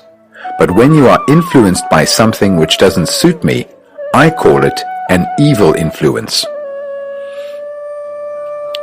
The moment you protect your family, your country, a bit of colored rag called a flag, a belief, an idea, a dogma, the thing that you demand or that you hold, that very protection indicates anger. So you can look at anger without any explanation or justification, without saying, I must protect my goods, or I was right to be angry, or how stupid of me to be angry. Can you look at anger as if it was something by itself? Can you look at it completely objectively, which means neither defending it nor condemning it? Can you? Can I look at you if I am antagonistic to you, or if I am thinking what a marvelous person you are? I can see you only when I look at you with a certain care in which neither of these things is involved. Now, can I look at anger in the same way? Which means that I am vulnerable to the problem. I do not resist it. I am watching this extraordinary phenomenon without any reaction to it. It is very difficult to look at anger dispassionately because it is a part of me. But that is what I am trying to do. Here I am, a violent human being, whether I am black, brown, white, or purple. I am not concerned with whether I have inherited this violence or whether society has produced it in me. All I am concerned with is whether it is at all possible to be free from it. To be free from violence means everything to me. It is more important to me than sex, food, position, for this thing is corrupting me. It is destroying me and destroying the world. And I want to understand it. I want to be beyond it. I feel responsible for all this anger and violence in the world. I feel responsible. It isn't just a lot of words. And I say to myself, I can do something only if I am beyond anger myself, beyond violence, beyond nationality. And this feeling I have that I must understand the violence in myself brings tremendous vitality and passion to find out. But to be beyond violence, I cannot suppress it. I cannot deny it. I cannot say, well, it is a part of me and that's that, or I don't want it. I have to look at it. I have to study it. I must become very intimate with it, and I cannot become intimate with it if I condemn it or justify it. We do condemn it, though. We do justify it. Therefore, I am saying, stop for the time being condemning it or justifying it. Now, if you want to stop violence, if you want to stop wars, how much vitality, how much of yourself do you give to it? Isn't it important to you that your children are killed, that your sons go into the army where they are bullied and butchered? Don't you care? My God, if that doesn't interest you, what does? Guarding your money? Having a good time? Taking drugs? Don't you see that this violence in yourself is destroying your children? Or do you see it only as some abstraction? All right then. If you are interested, attend with all your heart and mind to find out. Don't just sit back and say, well, tell us all about it. I point out to you that you cannot look at anger nor at violence with eyes that condemn or justify, and that if this violence is not a burning problem to you, you cannot put those two things away. So first you have to learn. You have to learn how to look at anger, how to look at your husband, your wife, your children. You have to listen to the politician. You have to learn why you are not objective, why you condemn or justify. You have to learn that you condemn and justify because it is part of the social structure you live in. Your conditioning as a German or an Indian or a Negro or an American or whatever you happen to have been born, with all the dulling of the mind that this conditioning results in. To learn, to discover something fundamental, you must have the capacity to go deeply. If you have a blunt instrument, a dull instrument, you cannot go deeply. So what we are doing is sharpening the instrument, which is the mind which has been made dull by all this justifying and condemning. You can penetrate deeply only if your mind is as sharp as a needle and as strong as a diamond. It is no good just sitting back and asking, how am I to get such a mind? You have to want it as you want your next meal. And to have it, you must see that what makes your mind dull and stupid is this sense of invulnerability which has built walls around itself, which is part of this condemnation and justification. If the mind can be rid of that, then you can look, study, penetrate, and perhaps come to a state that is totally aware of the whole problem. So let us come back to the central issue. Is it possible to eradicate violence in ourselves? Is it a form of violence to say, "You haven't changed, why haven't you?" I am not doing that. It doesn't mean a thing to me to convince you of anything. It is your life, not my life. The way you live is your affair. I am asking whether it is possible for a human being living psychologically in any society to clear violence from himself inwardly. If it is, the very process will produce a different way of living in this world. Most of us have accepted violence as a way of life. 2 dreadful wars have taught us nothing except to build more and more barriers between human beings. That is, between you and me. But for those of us who want to be rid of violence, how is it to be done? I do not think anything is going to be achieved through analysis, either by ourselves or by a professional. We might be able to modify ourselves slightly, live a little more quietly with a little more affection, but in itself it will not give total perception. But I must know how to analyze, which means that in the process of analysis, my mind becomes extraordinarily sharp, and it is that quality of sharpness, of attention, of seriousness, which will give total perception. One hasn't the eyes to see the whole thing at a glance. This clarity of the eye is possible only if one can see the details, then jump. Some of us, in order to rid ourselves of violence, have used a concept, an ideal, called non-violence, and we think by having an ideal of the opposite to violence, non-violence, we can get rid of the fact, the actual, but we cannot. We have had ideals without number. All the sacred books are full of them. Yet we are still violent. So why not deal with violence itself and forget the word altogether? If you want to understand the actual, you must give your whole attention, all your energy to it. That attention and energy are distracted when you create a fictitious, ideal world. So can you completely banish the ideal? The man who is really serious, with the urge to find out what truth is, what love is, has no concept at all. He lives only in what is. To investigate the fact of your own anger, you must pass no judgment on it. For the moment you conceive of its opposite, you condemn it, and therefore you cannot see it as it is.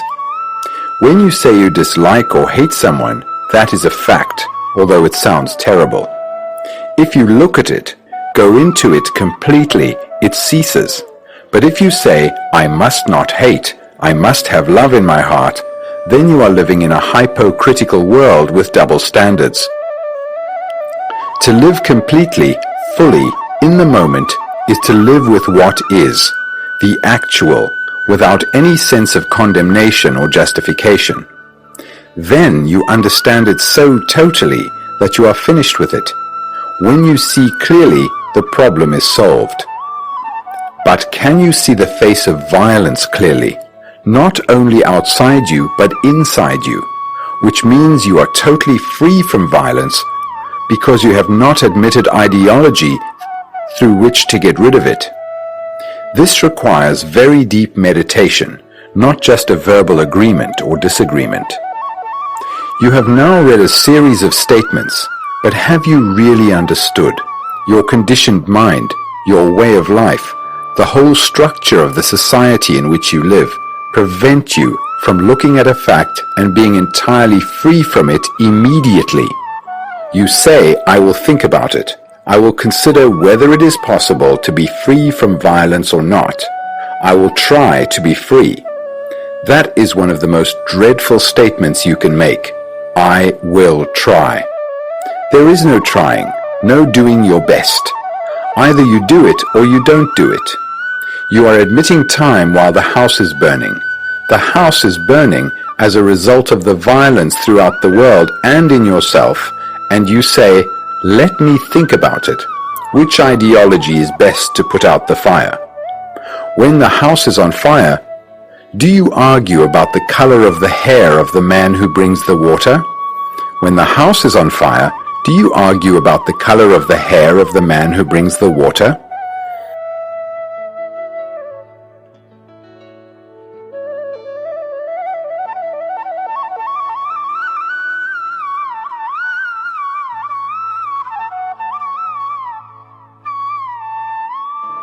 Relationship, conflict, society, poverty, drugs, dependence, comparison, desire, ideals, hypocrisy.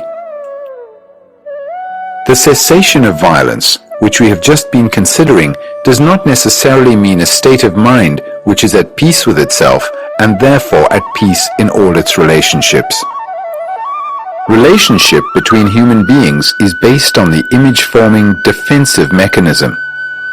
In all our relationships, each one of us builds an image about the other, and these two images have relationship, not the human beings themselves. The wife has an image about the husband, perhaps not consciously, but nevertheless it is there, and the husband has an image about the wife. One has an image about one's country and about oneself, and we're always strengthening these images by adding more and more to them.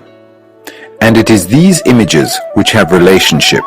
The actual relationship between two human beings or between many human beings completely ends when there is the formation of images. Relationship based on these images can obviously never bring about peace in the relationship because the images are fictitious and one cannot live in an abstraction. And yet that is what we are all doing. Living in ideas, in theories, in symbols, in images which we have created about ourselves and others and which are not realities at all. All our relationships, whether they be with property, ideas or people, are based essentially on this image forming, and hence there is always conflict. How is it possible then to be completely at peace within ourselves and in all our relationships with others? After all, life is a movement in relationship. Otherwise, there is no life at all. And if that life is based on an abstraction, an idea, or a speculative assumption, then such abstract living must inevitably bring about a relationship which becomes a battlefield. So, is it at all possible for man to live a completely orderly inward life without any form of compulsion, imitation, suppression, or sublimation? Can he bring about such order within himself that it is a living quality not held within the framework of ideas, an inward tranquility which knows no disturbance at any moment, not in some fantastic mythical abstract world, but in the daily life of the home and the office?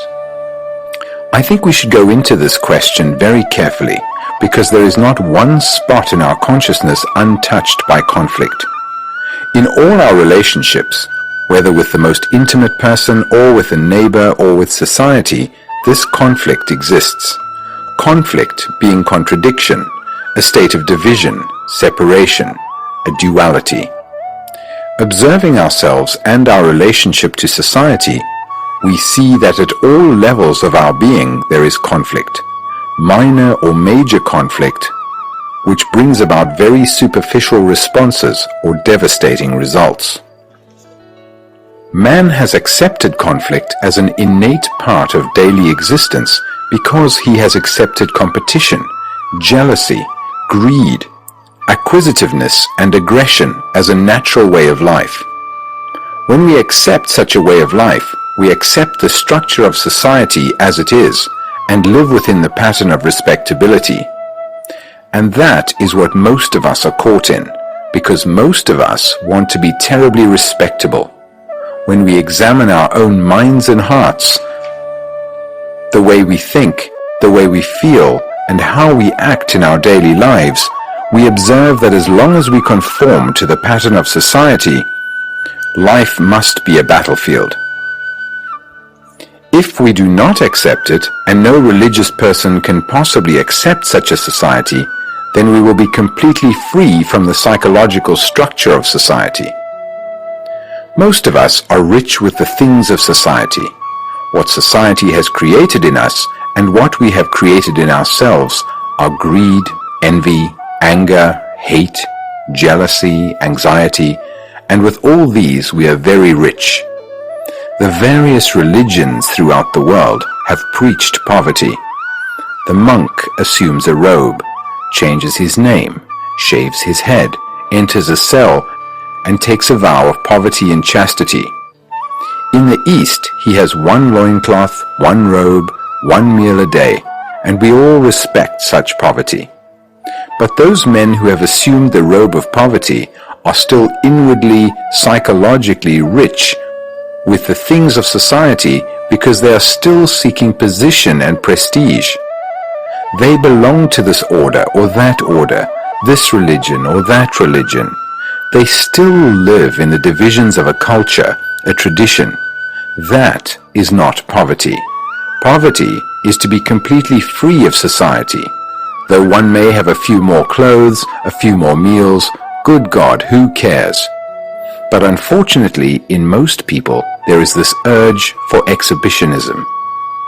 Poverty becomes a marvelously beautiful thing when the mind is free of society.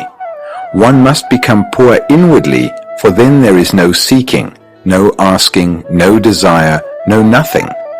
It is only this inward poverty that can see the truth of a life in which there is no conflict at all. Such a life is a benediction not to be found in any church or any temple. How is it possible then to free ourselves from the psychological structure of society, which is to free ourselves from the essence of conflict? It is not difficult to trim and lop off certain branches of conflict, but we are asking ourselves whether it is possible to live in a complete inward and therefore outward tranquility, which does not mean that we shall vegetate or stagnate. On the contrary, we shall become dynamic, vital, full of energy. To understand and to be free of any problem, we need a great deal of passionate and sustained energy. Not only physical and intellectual energy, but an energy that is not dependent on any motive, any psychological stimulus or drug. If we are dependent on any stimulus, that very stimulus makes the mind dull and insensitive. By taking some form of drug, we may find enough energy temporarily to see things very clearly, but we revert to our former state and therefore become dependent on that drug more and more. So all stimulation, whether of the church or of alcohol or of drugs or of the written or spoken word, will inevitably bring about dependence. And that dependence prevents us from seeing clearly for ourselves and therefore from having vital energy. We all unfortunately depend psychologically on something. Why do we depend? Why is there this urge to depend? We are taking this journey together. You are not waiting for me to tell you the causes of your dependence. If we inquire together, we will both discover, and therefore that discovery will be your own, and hence, being yours, it will give you vitality. I discover for myself that I depend on something, an audience say, which will stimulate me. I derive from that audience, from addressing a large group of people, a kind of energy, and therefore I depend on that audience, on those people, whether they agree or disagree. The more they disagree, the more vitality they give me. If they agree, it becomes a very shallow, empty thing. So I discover that I need an audience because it is a very stimulating thing to address people. Now why? Why do I depend? Because in myself I am shallow. In myself I have nothing. In myself I have no source which is always full and rich, vital, moving, living. So I depend. I have discovered the cause. But will the discovery of the cause free me from being dependent? The discovery of the cause is merely intellectual, so obviously it does not free the mind from its dependency. The mere intellectual acceptance of an idea or the emotional acquiescence of an ideology cannot free the mind from being dependent on something which will give it stimulation. What frees the mind from dependence is seeing the whole structure and nature of stimulation and dependence, and how that dependence makes the mind stupid, dull, and inactive. So I must inquire what it means to see totally. As long as I am looking at life from a particular point of view, or from a particular experience I have cherished, or from some particular knowledge I have gathered, which is my background, which is the me, I cannot see totally. I have discovered intellectually, verbally, through analysis, the cause of my dependence. But whatever thought investigates must inevitably be fragmentary, so I can see the totality of something only when thought does not interfere. Then I see the fact of my dependence. I see actually what is. I see it without any like or dislike. I do not want to get rid of that dependence or to be free from the cause of it. I observe it, and when there is observation of this kind, I see the whole picture, not a fragment of the picture. And when the mind sees the whole picture, there is freedom. Now I have discovered that there is a dissipation of energy when there is fragmentation. I have found the very source of the dissipation of energy. You may think there is no waste of energy if you imitate, if you accept authority, if you depend on the priest, the ritual, the dogma, the party or on some ideology. But the following and acceptance of an ideology, whether it is good or bad, whether it is holy or unholy, is a fragmentary activity and therefore a cause of conflict. And conflict will inevitably arise as long as there is a division between what should be and what is. And any conflict is a dissipation of energy. If you put the question to yourself, how am I to be free from conflict? You are creating another problem, and hence you are increasing conflict.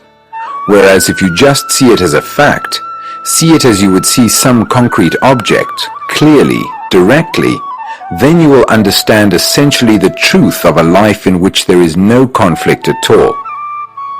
Let us put it another way. We are always comparing what we are with what we should be. This should be is a projection of what we think we ought to be. Contradiction exists when there is comparison, not only with something or somebody, but with what you were yesterday, and hence there is conflict between what has been and what is. There is what is only when there is no comparison at all, and to live with what is to be peaceful. Then you can give your whole attention without any distraction to what is within yourself, whether it be despair, ugliness, brutality, fear, anxiety, loneliness, and live with it completely. Then there is no contradiction and hence no conflict. But all the time we are comparing ourselves with those who are richer or more brilliant, more intellectual, more affectionate, more famous, more this and more that. The more plays an extraordinarily important part in our lives. This measuring ourselves all the time against something or someone is one of the primary causes of conflict. Now, why is there any comparison at all? Why do you compare yourself with another? This comparison has been taught from childhood. In every school, A is compared with B, and A destroys himself in order to be like B. When you do not compare at all, when there is no ideal, no opposite, no factor of duality, when you no longer struggle to be different from what you are, what has happened to your mind? Your mind has ceased to create the opposite and has become highly intelligent, highly sensitive, capable of immense passion, because effort is a dissipation of passion, passion which is vital energy, and you cannot do anything without passion. If you do not compare yourself with another, you will be what you are. Through comparison, you hope to evolve, to grow, to become more intelligent, more beautiful. But will you? The fact is what you are, and by comparing, you are fragmenting the fact, which is a waste of energy. To see what you actually are without any comparison gives you tremendous energy to look. When you can look at yourself without comparison, you are beyond comparison, which does not mean that the mind is stagnant with contentment. So we see in essence how the mind wastes energy which is so necessary to understand the totality of life. I don't want to know with whom I am in conflict. I don't want to know the peripheral conflicts of my being. What I want to know is why conflict should exist at all. When I put that question to myself, I see a fundamental issue which has nothing to do with peripheral conflicts and their solutions. I am concerned with the central issue, and I see, perhaps you see also, that the very nature of desire, if not properly understood, must inevitably lead to conflict. Desire is always in contradiction. I desire contradictory things, which doesn't mean that I must destroy desire, suppress, control, or sublimate it. I simply see that desire itself is contradictory. It is not the objects of desire, but the very nature of desire which is contradictory. Desire, before I can understand conflict. In ourselves, we are in a state of contradiction, and that state of contradiction is brought about by desire. Desire being the pursuit of pleasure and the avoidance of pain, which we have already been into. So we see desire as the root of all contradiction, wanting something and not wanting it, a dual activity. When we do something pleasurable, there is no effort involved at all, is there? But pleasure brings pain, and then there is a struggle to avoid the pain, and that again is a dissipation of energy. Why do we have duality at all? There is, of course, duality in nature, man and woman, light and shade, night and day. But inwardly, psychologically, why do we have duality? Please think this out with me. Don't wait for me to tell you. You have to exercise your own mind to find out. My words are merely a mirror in which to observe yourself. Why do we have this psychological duality? Is it that we have been brought up to always compare what is with what should be? We have been conditioned in what is right and what is wrong, what is good and what is bad, what is moral and what is immoral. Has this duality come into being because we believe that thinking about the opposite of violence, the opposite of envy, of jealousy, of meanness, will help us to get rid of these things? Do we use the opposite as a lever to get rid of what is? Or is it an escape from the actual? Do you use the opposite as a means of avoiding the actual, which you don't know how to deal with? Or is it because you have been told by thousands of years of propaganda that you must have an ideal, the opposite of what is, in order to cope with the present? When you have an ideal, you think it helps you to get rid of what is, but it never does. You may preach non-violence for the rest of your life and all the time be sowing the seeds of violence. You have a concept of what you should be and how you should act, and all the time you are in fact acting quite differently. So you see that principles, beliefs, and ideals must inevitably lead to hypocrisy and a dishonest life. It is the ideal that creates the opposite to what is. So if you know how to be with what is, then the opposite is not necessary. Trying to become like somebody else, or like your ideal, is one of the main causes of contradiction, confusion, and conflict. A mind that is confused, whatever it does, at any level, will remain confused. Any action born of confusion leads to further confusion. I see this very clearly.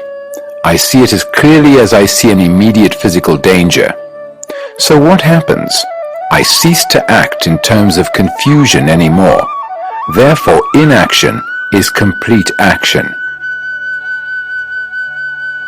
Freedom, revolt, solitude, innocence, living with ourselves as we are. None of the agonies of suppression, nor the brutal discipline of conforming to a pattern has led to truth. To come upon truth, the mind must be completely free, without a spot of distortion.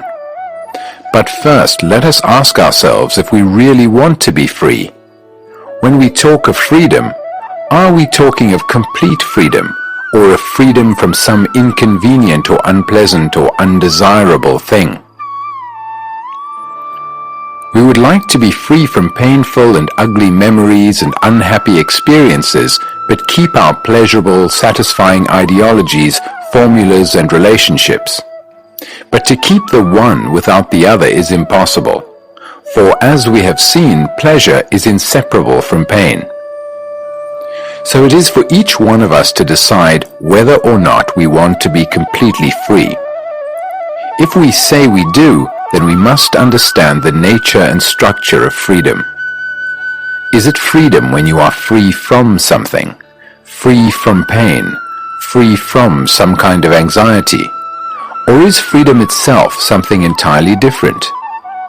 You can be free from jealousy, say, but isn't that freedom a reaction and therefore not a freedom at all? You can be free from dogma very easily, by analyzing it, by kicking it out. But the motive for that freedom from dogma has its own reaction, because the desire to be free from a dogma may be that it is no longer fashionable or convenient. Or you can be free from nationalism because you believe in internationalism, or because you feel it is no longer economically necessary to cling to the silly nationalistic dogma with its flag and all that rubbish. You can easily pull that away. Or you may react against some spiritual or political leader who has promised you freedom as a result of discipline or revolt. But has such rationalism, such logical conclusion anything to do with freedom? If you say you are free from something, it is a reaction which will then become another reaction, which will bring about another conformity, another form of domination. In this way, you can have a chain of reactions and accept each reaction as freedom. But it is not freedom. It is merely a continuity of a modified past which the mind clings to. The youth of today, like all youth, are in revolt against society, and that is a good thing in itself, but revolt is not freedom, because when you revolt, it is a reaction, and that reaction sets up its own pattern, and you get caught in that pattern. You think it is something new. It is not. It is the old in a different mold. Any social or political revolt will inevitably revert to the good old bourgeois mentality. Freedom comes only when you see and act, never through revolt. Never through revolt. The seeing is the acting, and such action is as instantaneous as when you see danger. Then there is no cerebration, no discussion or hesitation. The danger itself compels the act, and therefore to see is to act and to be free.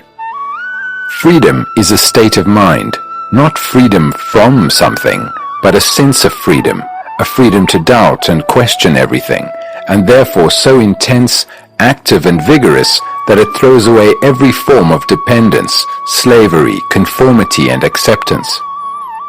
Such freedom implies being completely alone, but can the mind brought up in a culture so dependent on environment and its own tendencies ever find that freedom, which is complete solitude, and in which there is no leadership, no tradition and no authority?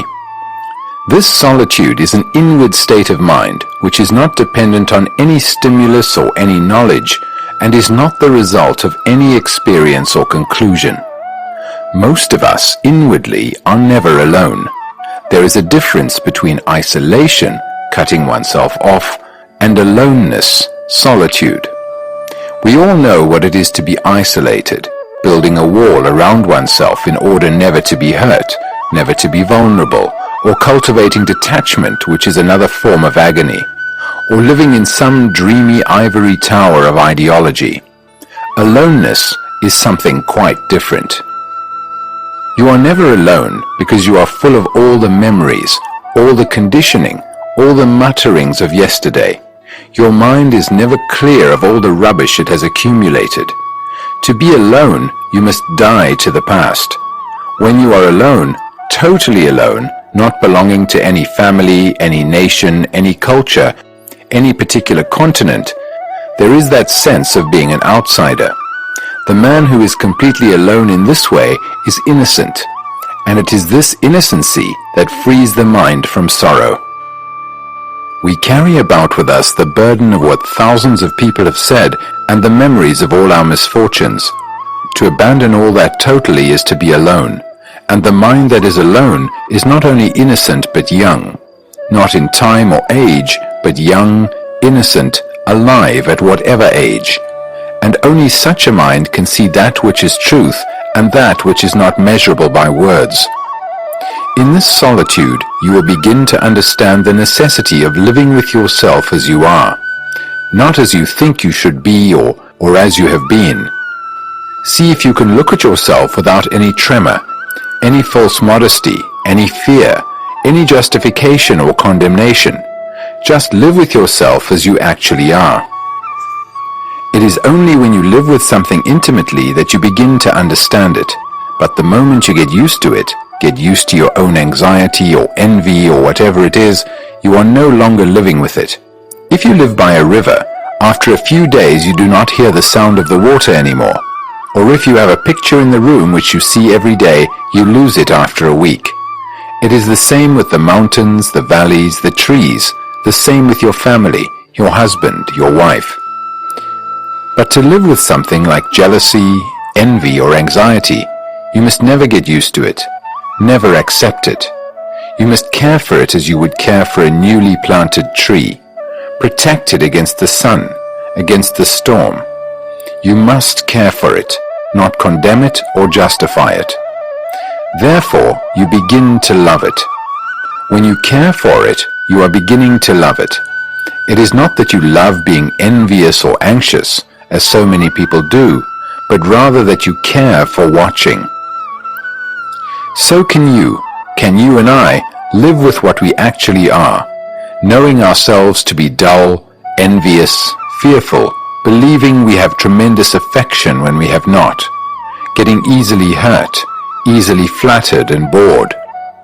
Can we live with all that, neither accepting it nor denying it, without becoming morbid, depressed, or elated? Now let us ask ourselves a further question. Is this freedom, this solitude, this coming into contact with the whole structure of what we are in ourselves, is it to be come upon through time? That is freedom to be achieved through a gradual process? Obviously not, because as soon as you introduce time, you are enslaving yourself more and more. You cannot become free gradually. It is not a matter of time. The next question is, can you become conscious of that freedom? If you say, I am free, then you are not free. It is like a man saying, I am happy. The moment he says, I am happy, he is living in a memory of something that has gone.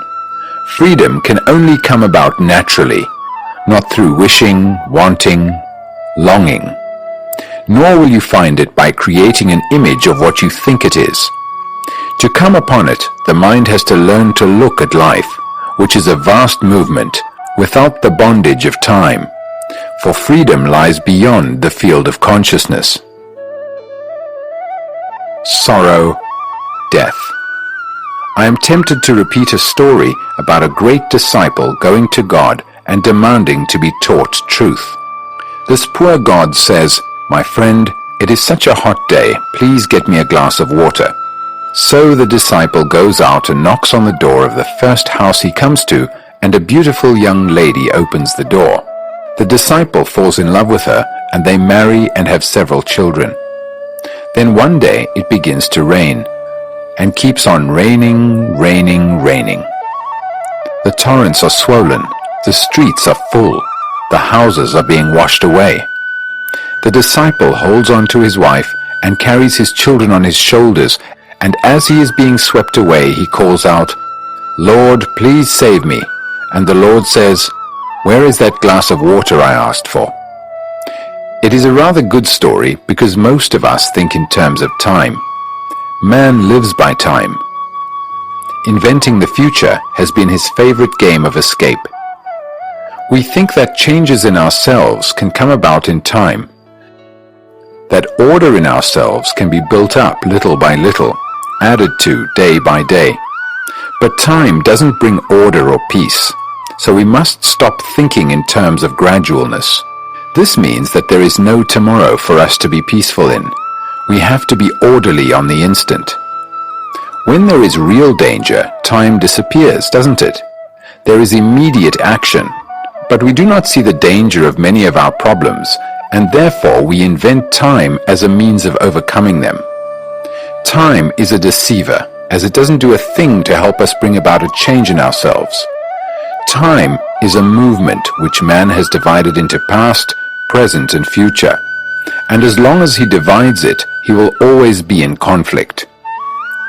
Is learning a matter of time? We have not learnt after all these thousands of years that there is a better way to live than by hating and killing each other. The problem of time is a very important one to understand if we are to resolve this life which we have helped to make as monstrous and meaningless as it is. The first thing to understand is that we can look at time only with that freshness and innocency of mind which we have already been into. We are confused about our many problems and lost in that confusion. Now, if one is lost in a wood, what is the first thing one does? One stops, doesn't one? One stops and looks round.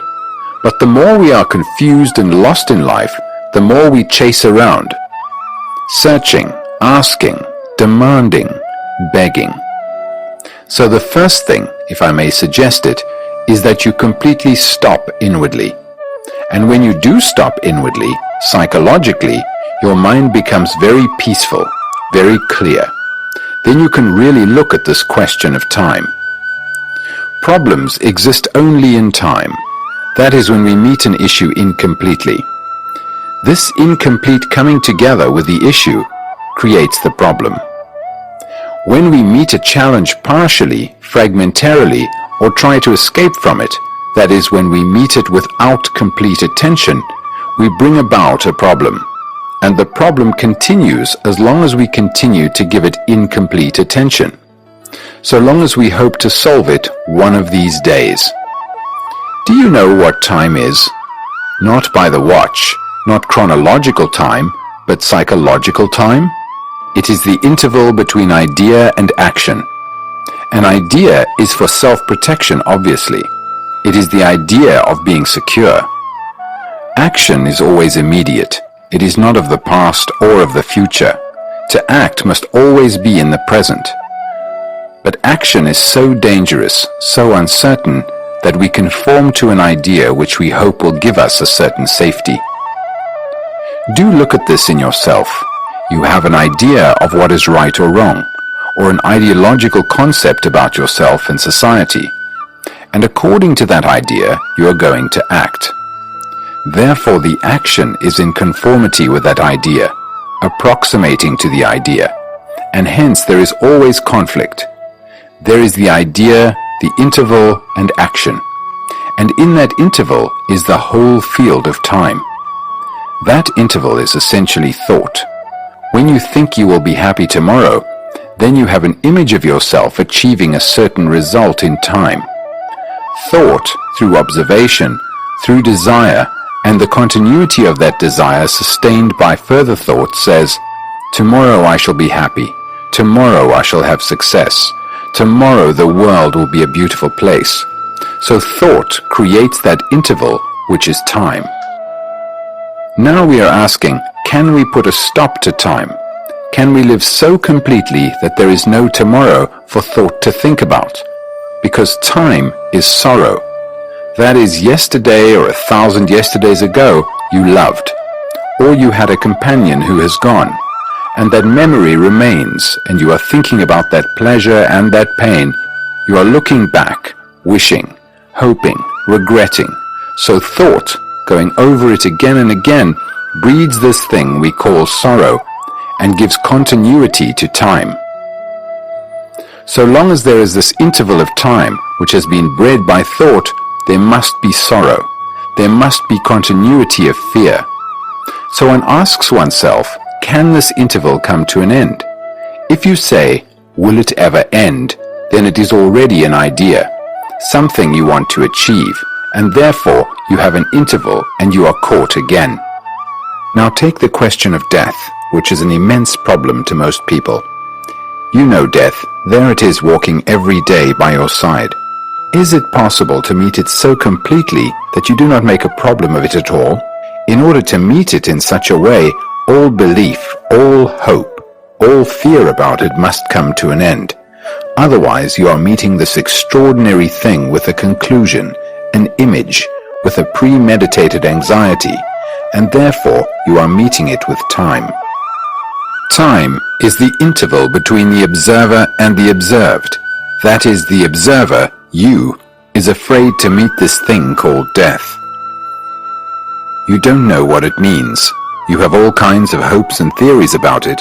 You believe in reincarnation or resurrection, or in something called the soul, the Atman, a spiritual entity which is timeless and which you call by different names. Now have you found out for yourself whether there is a soul, or is it an idea that has been handed down to you? Is there something permanent, continuous, which is beyond thought? If thought can think about it, it is within the field of thought, and therefore it cannot be permanent, because there is nothing permanent within the field of thought. To discover that nothing is permanent is of tremendous importance, for only then is the mind free. Then you can look, and in that there is great joy. You cannot be frightened of the unknown, because you do not know what the unknown is, and so there is nothing to be frightened of. Death is a word, and it is the word, the image, that creates fear. So can you look at death without the image of death? As long as the image exists from which springs thought, thought must always create fear. Then you either rationalize your fear of death and build a resistance against the inevitable, or you invent innumerable beliefs to protect you from the fear of death. Hence, there is a gap between you and the thing of which you are afraid.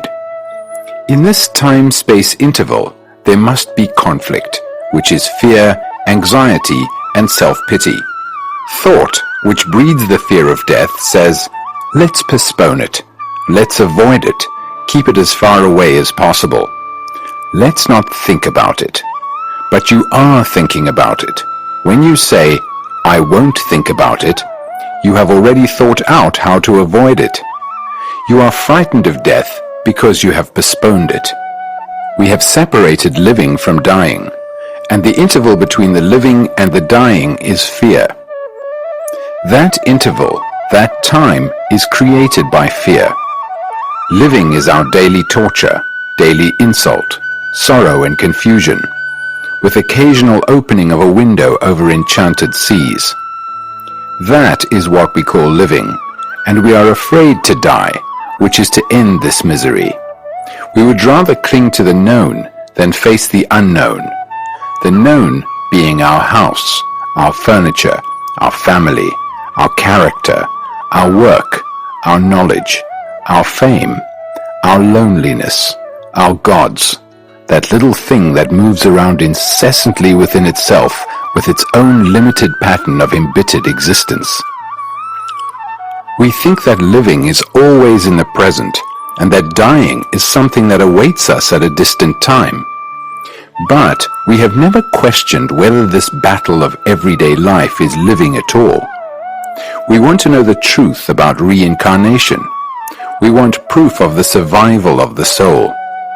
We listen to the assertion of clairvoyance and to the conclusions of psychical research, but we never ask, never, how to live with delight, with enchantment, with beauty every day. We have accepted life as it is, with all its agony and despair, and have got used to it, and think of death as something to be carefully avoided. But death is extraordinarily like life when we know how to live. You cannot live without dying. You cannot live if you do not die psychologically every minute. This is not an intellectual paradox. To live completely, wholly, every day as if it were a new loveliness, there must be dying to everything of yesterday. Otherwise you live mechanically, and a mechanical mind can never know what love is or what freedom is. Most of us are frightened of dying because we don't know what it means to live. We don't know how to live. Therefore, we don't know how to die. As long as we are frightened of life, we shall be frightened of death. The man who is not frightened of life is not frightened of being completely insecure, for he understands that inwardly, psychologically, there is no security. When there is no security, there is an endless movement, and then life and death are the same. The man who lives without conflict, who lives with beauty and love, is not frightened of death, because to love is to die.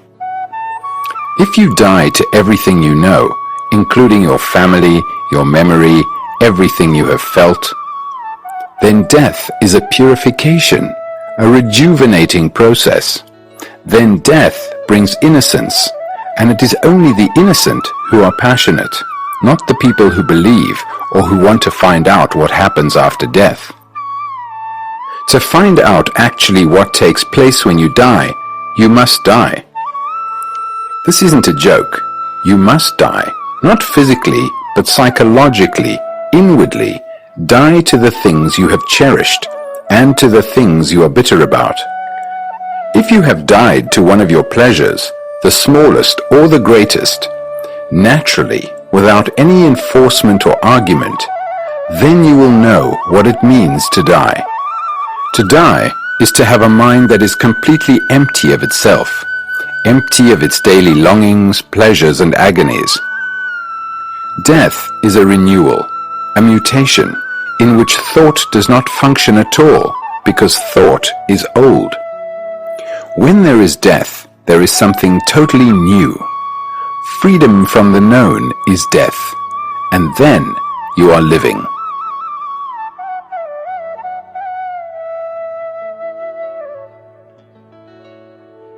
Love.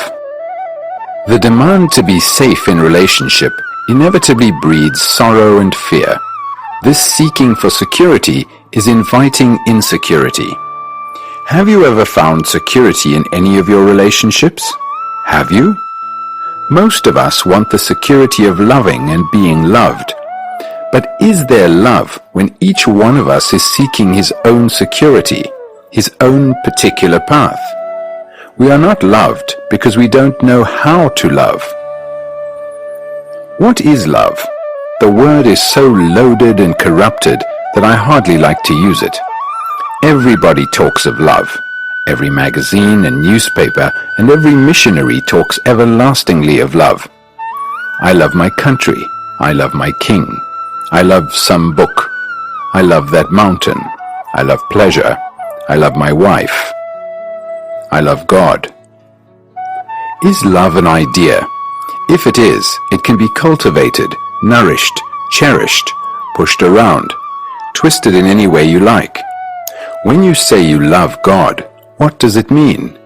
It means that you love a projection of your own imagination, a projection of yourself clothed in certain forms of respectability according to what you think is noble and holy. So to say, I love God, is absolute nonsense. When you worship God, you are worshipping yourself, and that is not love. Because we cannot solve this human thing called love, we run away into abstractions.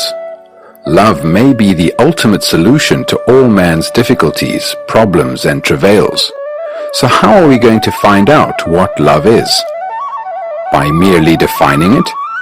The church has defined it one way, society another, and there are all sorts of deviations and perversions.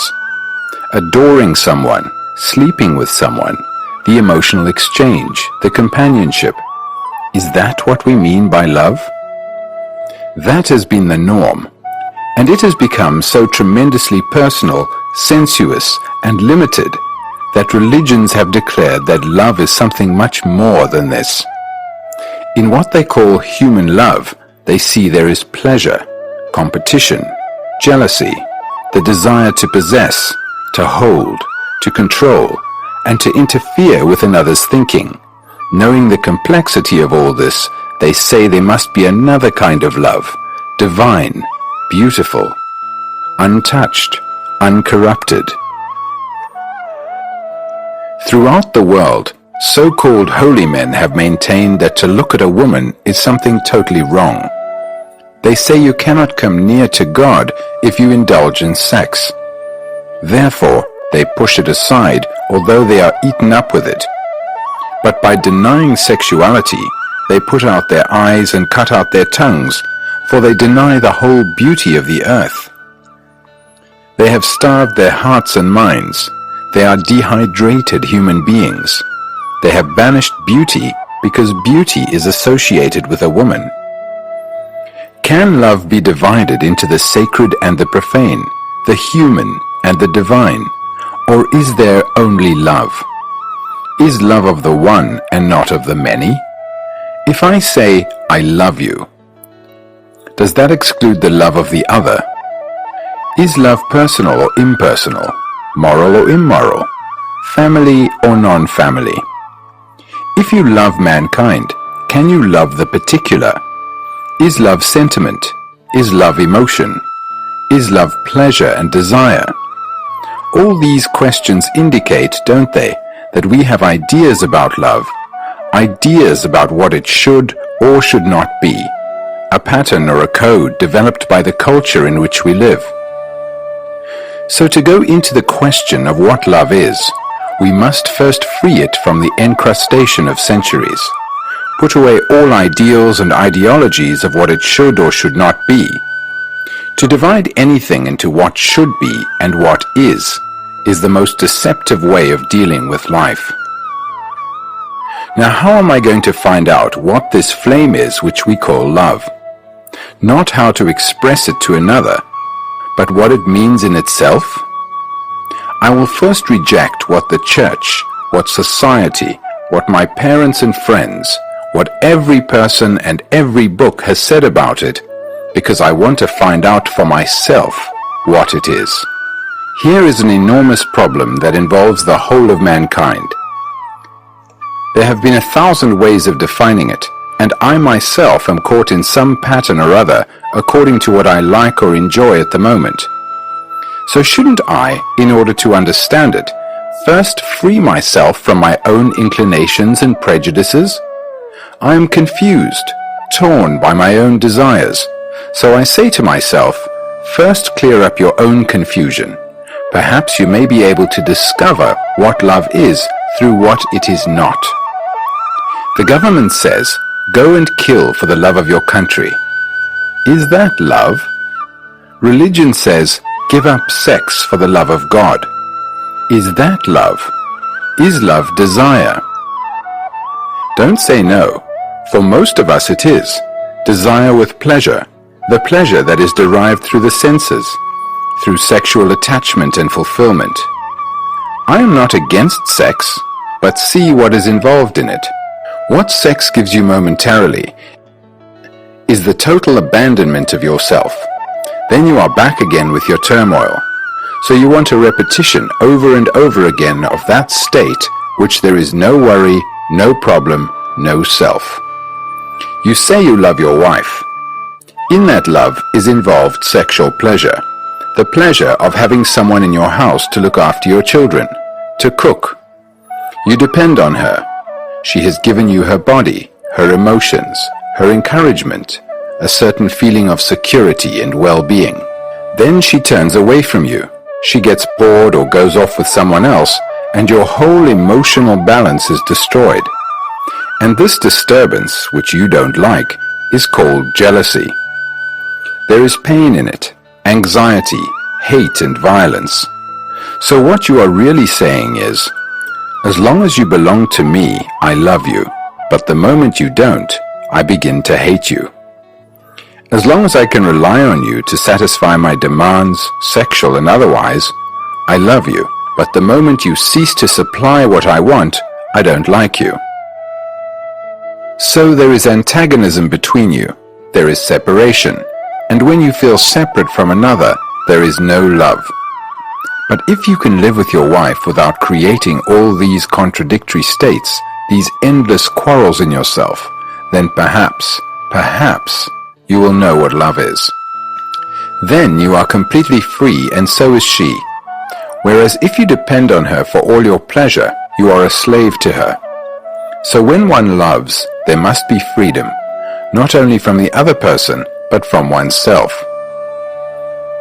This belonging to another, being psychologically nourished by another, depending on another, in all this there must always be anxiety, fear, jealousy, guilt, and so long as there is fear, there is no love. A mind ridden with sorrow will never know what love is. Sentimentality and emotionalism have nothing whatsoever to do with love. And so, love is not to do with pleasure and desire. Love is not the product of thought, which is the past. Love cannot possibly cultivate love. Love is not hedged about and caught in jealousy, for jealousy is of the past. Love is always present. It is not, I will love, or I have loved. If you know love, you will not follow anybody. Love does not obey. When you love, there is neither respect nor disrespect. Don't you know what it means really to love somebody? To love without hate, without jealousy, without anger, without wanting to interfere with what he is doing or thinking, without condemning, without comparing. Don't you know what it means? Where there is love, is there comparison? When you love someone with all your heart, with all your mind, with all your body, with your entire being, is there comparison? When you totally abandon yourself to that love, there is not the other. Does love have responsibility and duty? And will it use those words? When you do something out of duty, is there any love in it? In duty, there is no love. The structure of duty in which the human being is caught is destroying him. So long as you are compelled to do something because it is your duty, you don't love what you are doing. When there is love, there is no duty and no responsibility. Most parents unfortunately think they are responsible for their children, and their sense of responsibility takes the form of telling them what they should do and what they should not do, what they should become and what they should not become. The parents want their children to have a secure position in society. What they call responsibility is part of that respectability they worship. And it seems to me that where there is respectability, there is no order. They are concerned only with becoming a perfect bourgeois. When they prepare their children to fit into society, they are perpetuating war, conflict, and brutality. Do you call that care and love? Really, to care is to care as you would for a tree or a plant, watering it, studying its needs, the best soil for it, looking after it with gentleness and tenderness. But when you prepare your children to fit into society, you are preparing them to be killed. If you loved your children, you would have no war. When you lose someone you love, you shed tears. Are your tears for yourself or for the one who is dead? Are you crying for yourself or for another? Have you ever cried for another? Have you ever cried for your son who is killed on the battlefield? You have cried, but do those tears come out of self-pity, or have you cried because a human being has been killed? If you cry out of self-pity, your tears have no meaning because you are concerned about yourself. If you are crying because you are bereft of one in whom you have invested a great deal of affection, it was not really affection. When you cry for your brother who dies, cry for him. It is very easy to cry for yourself because he is gone. Apparently you are crying because your heart is touched, but it is not touched for him. It is only touched by self-pity, and self-pity makes you hard, encloses you, makes you dull and stupid. When you cry for yourself, is it love? Crying because you are lonely, because you have been left, because you are no longer powerful. Complaining of your lot, your environment, always you in tears. If you understand this, which means to come in contact with it as directly as you would touch a tree or a pillar or a hand, then you will see that sorrow is self-created. Sorrow is created by thought. Sorrow is the outcome of time. I had my brother 3 years ago. Now he is dead. Now I am lonely, aching. There is no one to whom I can look for comfort or companionship, and it brings tears to my eyes. You can see all this happening inside yourself if you watch it. You can see it fully, completely in one glance, not take analytical time over it.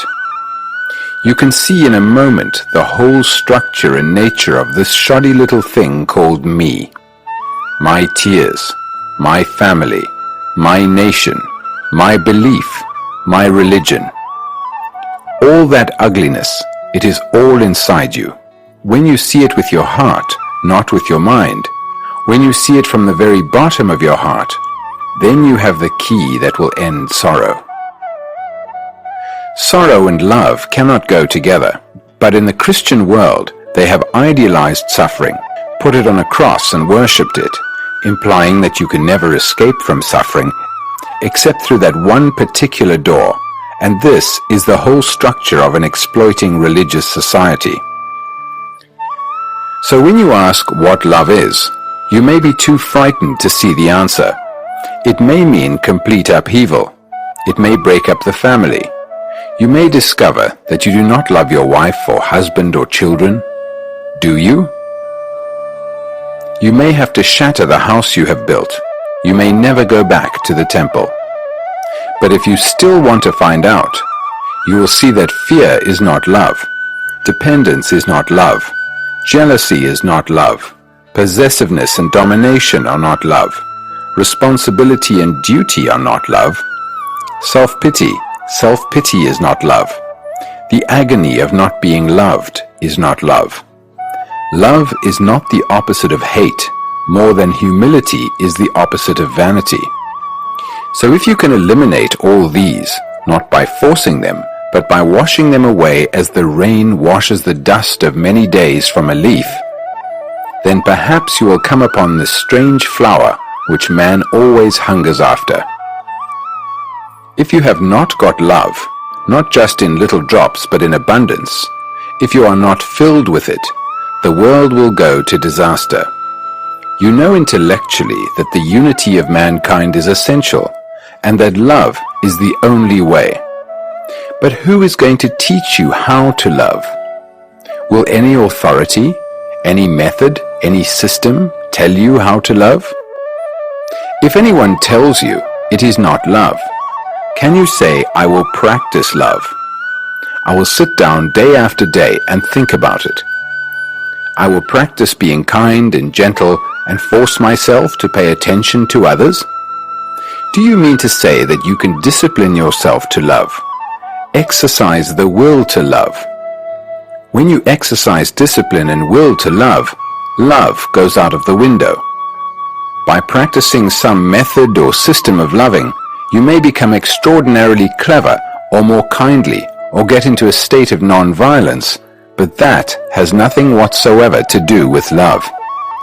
In this torn desert world, there is no love because pleasure and desire play the greatest roles. Yet without love, your daily life has no meaning. And you cannot have love if there is no beauty. Beauty is not something you see, not a beautiful tree, a beautiful picture, a beautiful building, or a beautiful woman. There is beauty only when your heart and mind know what love is. Without love and that sense of beauty, there is no virtue, and you know very well that, do what you will, improve society, feed the poor, you will only be creating more mischief. For without love, there is only ugliness and poverty in your own heart and mind. But when there is love and beauty, Whatever you do is right. Whatever you do is in order. If you know how to love, then you can do what you like, because it will solve all other problems. So we reach the point, can the mind come upon love without discipline, without thought, without enforcement, without any book, any teacher or leader? Come upon it as one comes upon a lovely sunset? It seems to me that one thing is absolutely necessary, and that is passion without motive. Passion that is not the result of some commitment or attachment. Passion that is not lust. A man who does not know what passion is will never know love, because love can only come into being only when there is total self-abandonment. A mind that is seeking is not a passionate mind, and to come upon love without seeking is the only way to find it. To come upon it unknowingly and not as the result of any effort or experience. Such a love, you will find, is not of time. Such a love is both personal and impersonal, is both the one and the many. Like a flower that has perfume, you can smell it or pass it by. That flower is for everybody, and for the one who takes trouble to breathe it deeply and look at it with delight. Whether one is very near it or very far away, it is the same to the flower, because it is full of that perfume, and therefore it is sharing it with everybody. Love, it is something that is new, fresh, alive. It has no yesterday and no tomorrow. It is beyond the turmoil of thought. It is only the innocent mind which knows what love is. And the innocent mind can live in the world which is not innocent. To find this extraordinary thing which man has sought endlessly through sacrifice, through worship, through relationship, through sex, through every form of pleasure and pain, is only possible when thought comes to understand itself and comes naturally to an end. Then love has no opposite. Then love has no conflict. You may ask, if I find such a love, what happens to my wife, my children, my family? They must have security. When you put such a question, you have never been outside the field of thought, the field of consciousness. When once you have been outside that field, you will never ask such a question, because then you will know what love is, in which there is no thought and therefore no time. You may read this mesmerized and enchanted, but actually to go beyond thought and time, which means going beyond sorrow, is to be aware that there is a different dimension called love. But you don't know how to come to this extraordinary fount. So what do? If you don't know what to do, you do nothing, don't you? Absolutely nothing. Then inwardly you are completely silent. Do you understand what that means? It means that you are not seeking, not wanting, not pursuing. There is no center at all. Then there is love.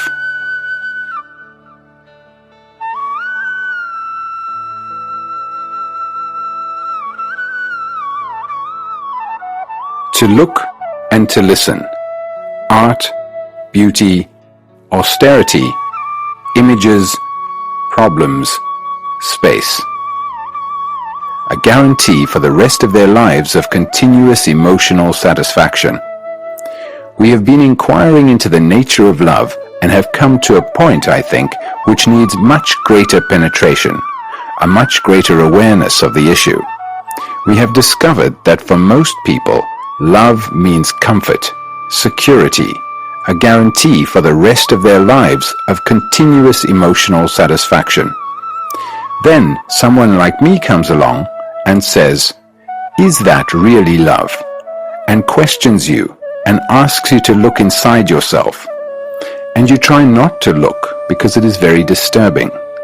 You would rather discuss the soul or the political or economic situation, but when you are driven into a corner to look, you realize that what you have always thought of love is not love at all. It is a mutual gratification, a mutual exploitation.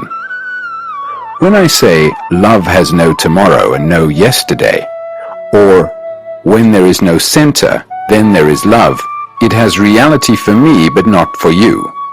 You may quote it and make it into a formula, but that has no validity. You have to see it for yourself. But to do so, there must be freedom to look, freedom from all condemnation, all judgment, all agreeing or disagreeing. Now, to look is one of the most difficult things in life, or to listen. To look and listen are the same. If your eyes are blinded with your worries, you cannot see the beauty of the sunset. Most of us have lost touch with nature. Civilization is tending more and more towards large cities. We are becoming more and more an urban people, living in crowded apartments and having very little space even to look at the sky of an evening and morning. And therefore we are losing touch with a great deal of beauty. I don't know if you have noticed how few of us look at a sunrise or a sunset or the moonlight or the reflection of light on water. Having lost touch with nature, we naturally tend to develop intellectual capacities. We read a great many books, go to a great many museums and concerts, watch television and have many other entertainments. We quote endlessly from other people's ideas and think and talk a great deal about art. Why is it that we depend so much upon art? Is it a form of escape, of stimulation? If you are directly in contact with nature, if you watch the movement of a bird on the wing, see the beauty of every movement of the sky, watch the shadows on the hills or the beauty on the face of another, do you think you will want to go to any museum to look at any picture? Perhaps it is because you do not know how to look at all the things about you that you resort to some form of drug to stimulate you to see better. There is a story of a religious teacher who used to talk every morning to his disciples.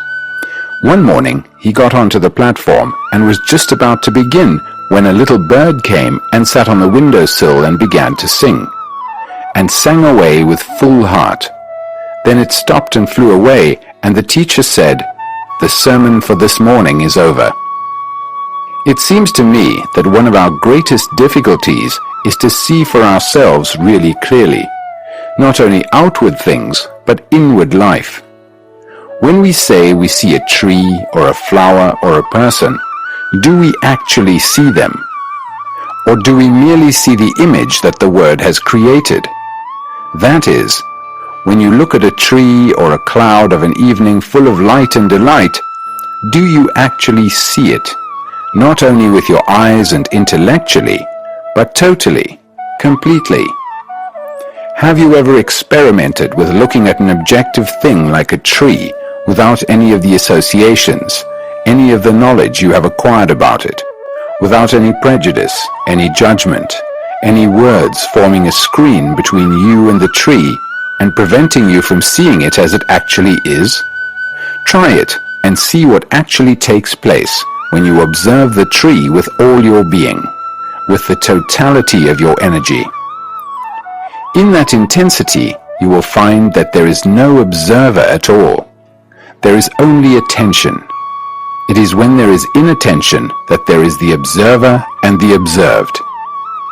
When you are looking at something with complete attention, there is no space for a conception, a formula, or a memory. This is important to understand because we are going into something which requires very careful investigation.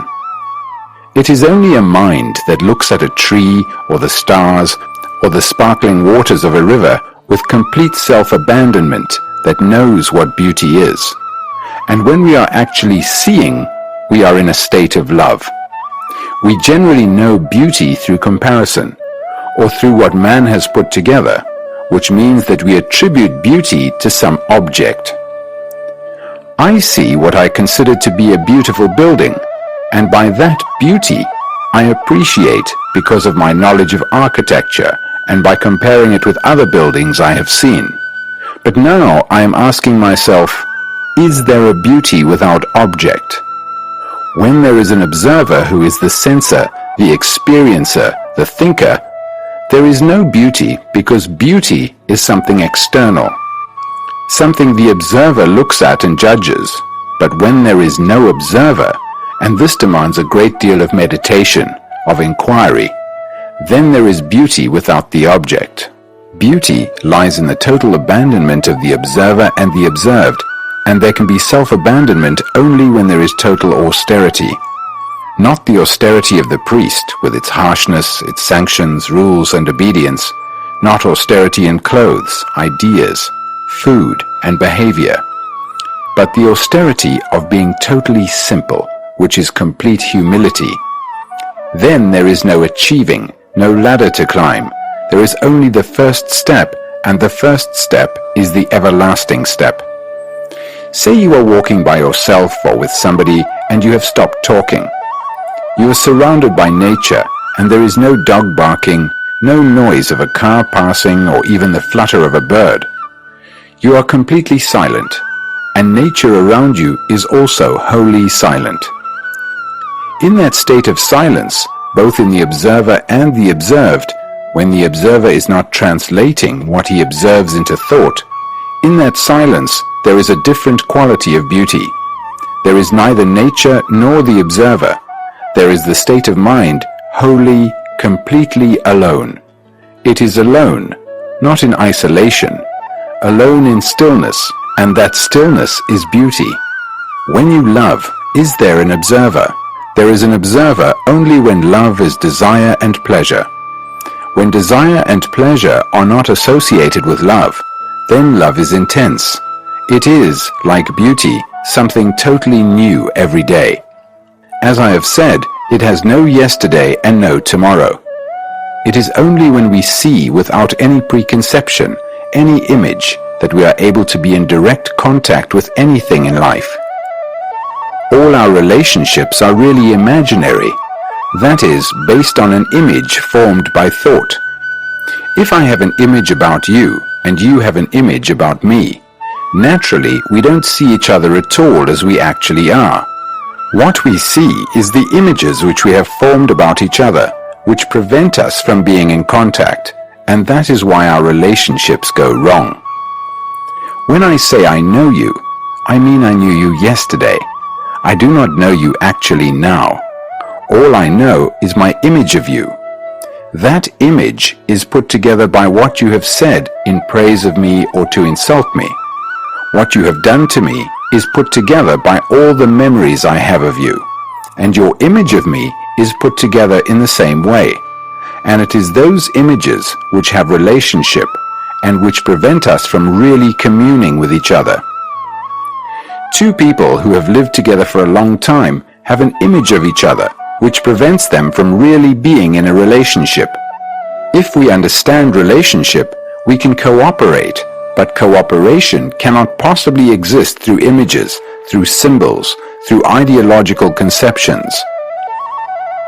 Only when we understand the true relationship between each other is there a possibility of love, and love is denied when we have images. Therefore, it is important to understand, not intellectually but actually in your daily life, how you have built images about your wife, your husband, your neighbor, your child, your country, your leaders, your politicians, your gods. You have nothing but images. These images create the space between you and what you observe, and in that space there is conflict.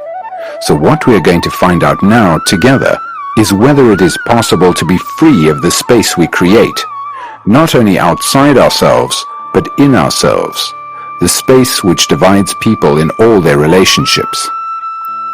Now, the very attention you give to a problem is the energy that solves that problem. When you give your complete attention, I mean with everything in you, there is no observer at all. There is only the state of attention, which is total energy, and that total energy is the highest form of intelligence.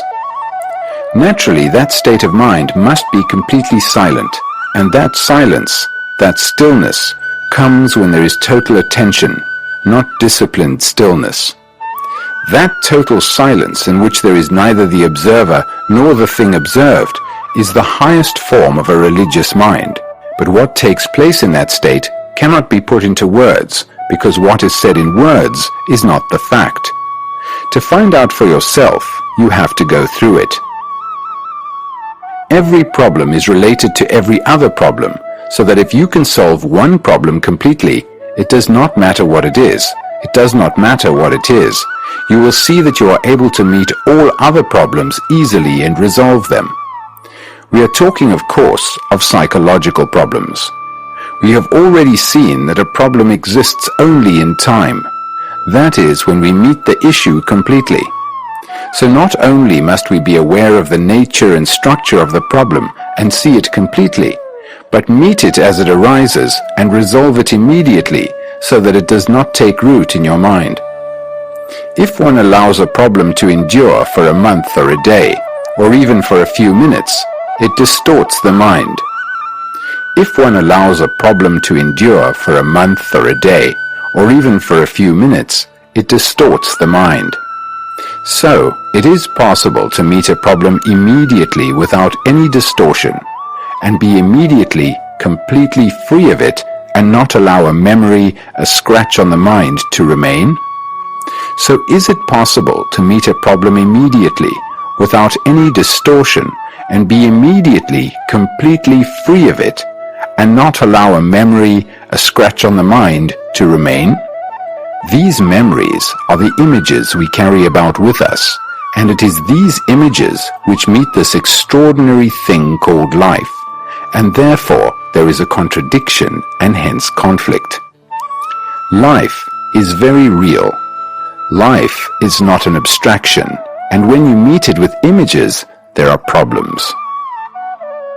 Is it possible to meet every issue without this space-time interval, without the gap between oneself and the thing of which one is afraid? It is possible only when the observer has no continuity. The observer who is the builder of the image, the observer who is a collection of memories and ideas, who is a bundle of abstractions.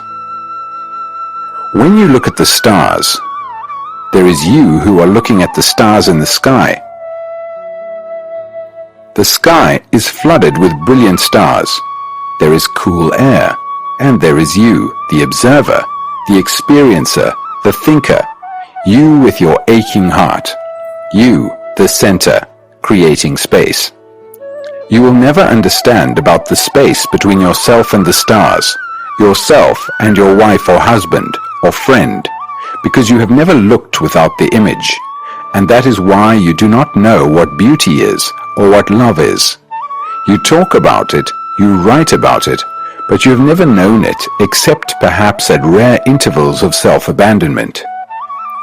So long as there is a center creating space around itself, there is neither love nor beauty. When there is no center and no circumference, then there is love. And when you love, you are beauty. When you look at a face opposite, you are looking from a center, and the center creates the space between person and person, and that is why our lives are so empty and callous. You cannot cultivate love or beauty, nor can you invent truth. But if you are all the time aware of what you are doing, you can cultivate awareness, and out of that awareness, you will begin to see the nature of pleasure, desire, and sorrow, and the utter loneliness and boredom of man. And then you will begin to come upon that thing called the space. When there is space between you and the object you are observing, you will know there is no love. And without love, however hard you try to reform the world, or bring about a new social order, or however much you talk about improvements, you will only create agony. So, it is up to you. There is no leader, there is no teacher, there is nobody to tell you what to do. You are alone in this mad, brutal world. The observer and the observed. Please go on with me a little further. It may be rather complex, rather subtle, but please go on with it. Now, when I build an image about you or about anything, I am able to watch that image, so there is the image and the observer of that image. I see someone, say, with a red shirt on, and my immediate reaction is that I like it or that I don't like it. The like or dislike is the result of my culture, my training, my associations, my inclinations, my acquired and inherited characteristics. It is from that center that I observe and make my judgment, and thus the observer is separate from the thing he observes. But the observer is aware of more than one image. He creates thousands of images. But is the observer different from these images? Isn't he just another image? He is always adding to and subtracting from what he is. He is a living thing all the time, weighing, comparing, judging, modifying and changing as a result of pressures from outside and within. Living in the field of consciousness, which is his own knowledge, influence, and innumerable calculations. At the same time, when you look at the observer, who is yourself, you see that he is made up of memories, experiences, accidents, influences, traditions, and infinite varieties of suffering, all of which are the past. So the observer is both the past and the present, and tomorrow is waiting, and that is also a part of him. He is half alive and half dead, and with this death and life he is looking, with the dead and living leaf. And in that state of mind which is within the field of time, you, the observer, look at fear, at jealousy, at war, at the family, that ugly enclosed entity called the family, and try to solve the problem of the thing observed, which is the challenge, the new. You are always translating the new in terms of the old, and therefore are everlastingly in conflict. One image, as the observer, observes dozens of other images around himself and inside himself, and he says, I like this image, I'm going to keep it, or I don't like that image, so I'll get rid of it. But the observer himself has been put together by the various images which have come into being through reaction to various other images. So we come to a point where we can say the observer is also the image. Only he has separated himself and observes. This observer, who has come into being through various other images, thinks himself permanent, and between himself and the images he has created, there is a division, a time interval. This creates conflict between himself and the images he believes to be the cause of his troubles. So then he says, I must get rid of this conflict. But the very desire to get rid of the conflict creates another image. Awareness of all this, which is real meditation, has revealed that there is a central image put together by all the other images, and this central image, the observer, is the censor, the experiencer, the evaluator, the judge who wants to conquer or subjugate the other images or destroy them altogether.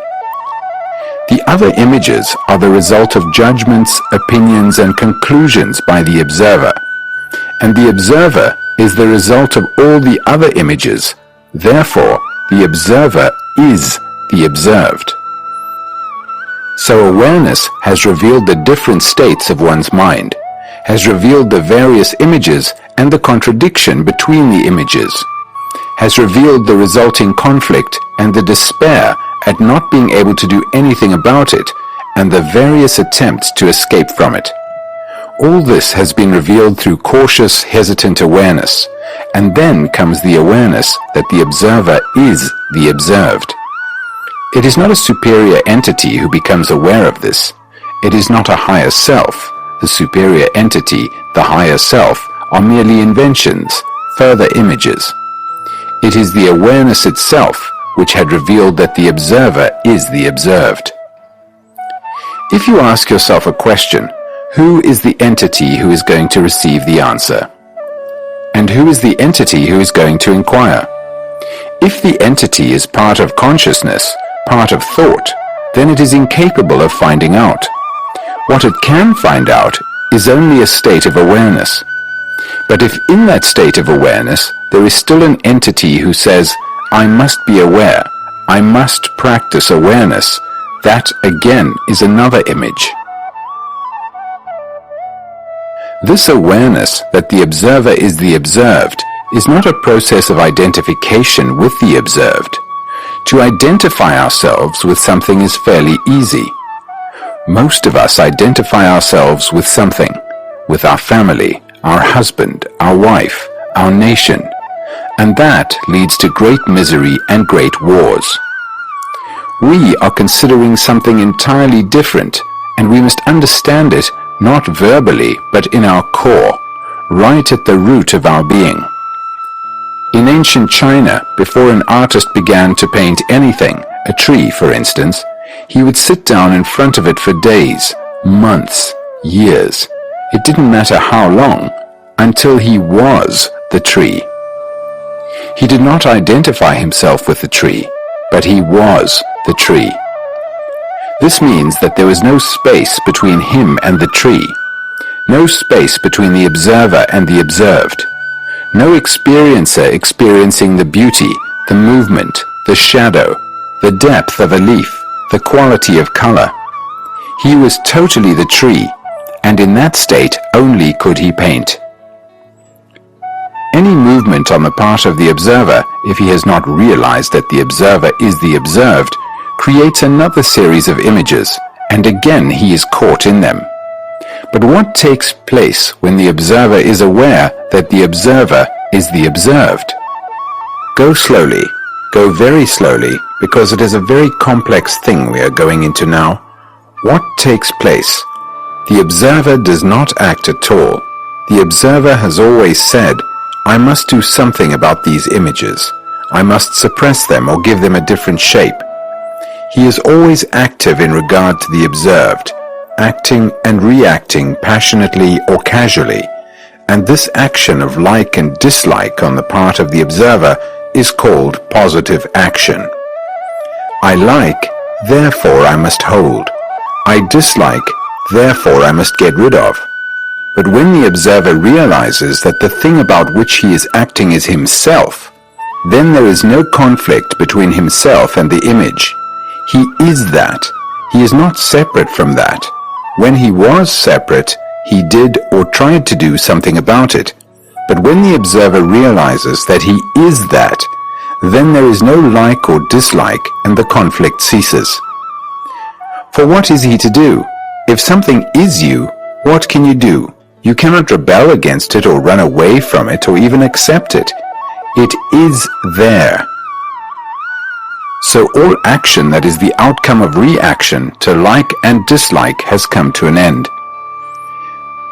Then you will find that there is an awareness that has become tremendously alive. It is not bound to any central issue or to any image. And from that intensity of awareness, there is a different quality of attention, and therefore the mind, because the mind is this awareness, has become extraordinarily sensitive and highly intelligent. What is thinking?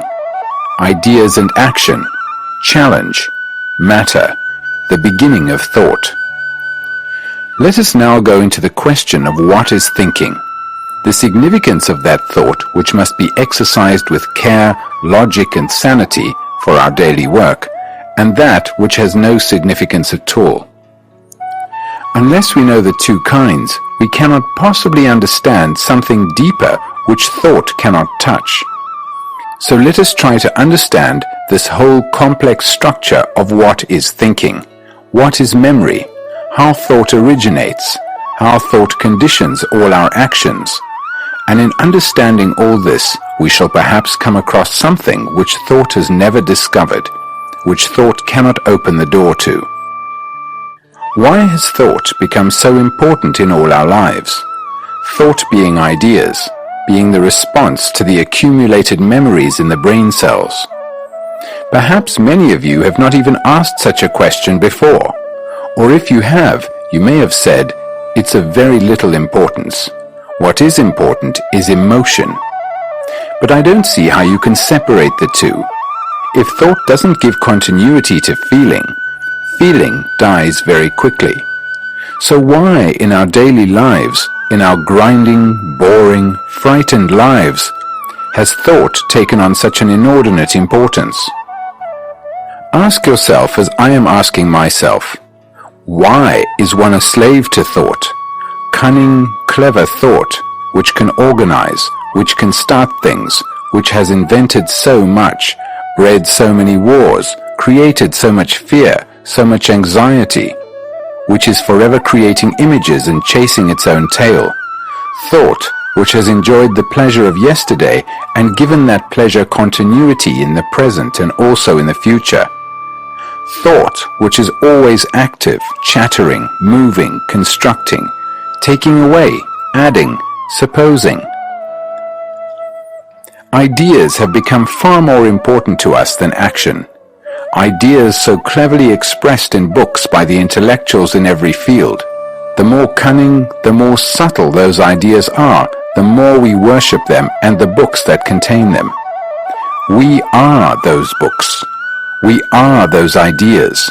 So heavily conditioned are we by them. We are forever discussing ideas and ideals and dialectically offering opinions. Every religion has its dogma, its formula, its own scaffold to reach the gods. And when inquiring into the beginning of thought, we are questioning the importance of this whole edifice of ideas. We have separated ideas from action because ideas are always of the past and action is always the present. That is, living is always the present. We are afraid of living, and therefore the past, as ideas, has become so important to us. It is really extraordinarily interesting to watch the operation of one's own thinking, just to observe how one thinks, where that reaction we call thinking springs from. Obviously from memory. Is there a beginning to thought at all? If there is, can we find out its beginning? That is the beginning of memory, because if we had no memory, we would have no thought. We have seen how thought sustains and gives continuity to a pleasure that we had yesterday, and how thought also sustains the reverse of pleasure, which is fear and pain. So the experiencer, who is the thinker, is the pleasure and the pain, and also the entity who gives nourishment to the pleasure and pain. The thinker separates pleasure from pain. He doesn't see that in the very demand for pleasure, he is inviting pain and fear.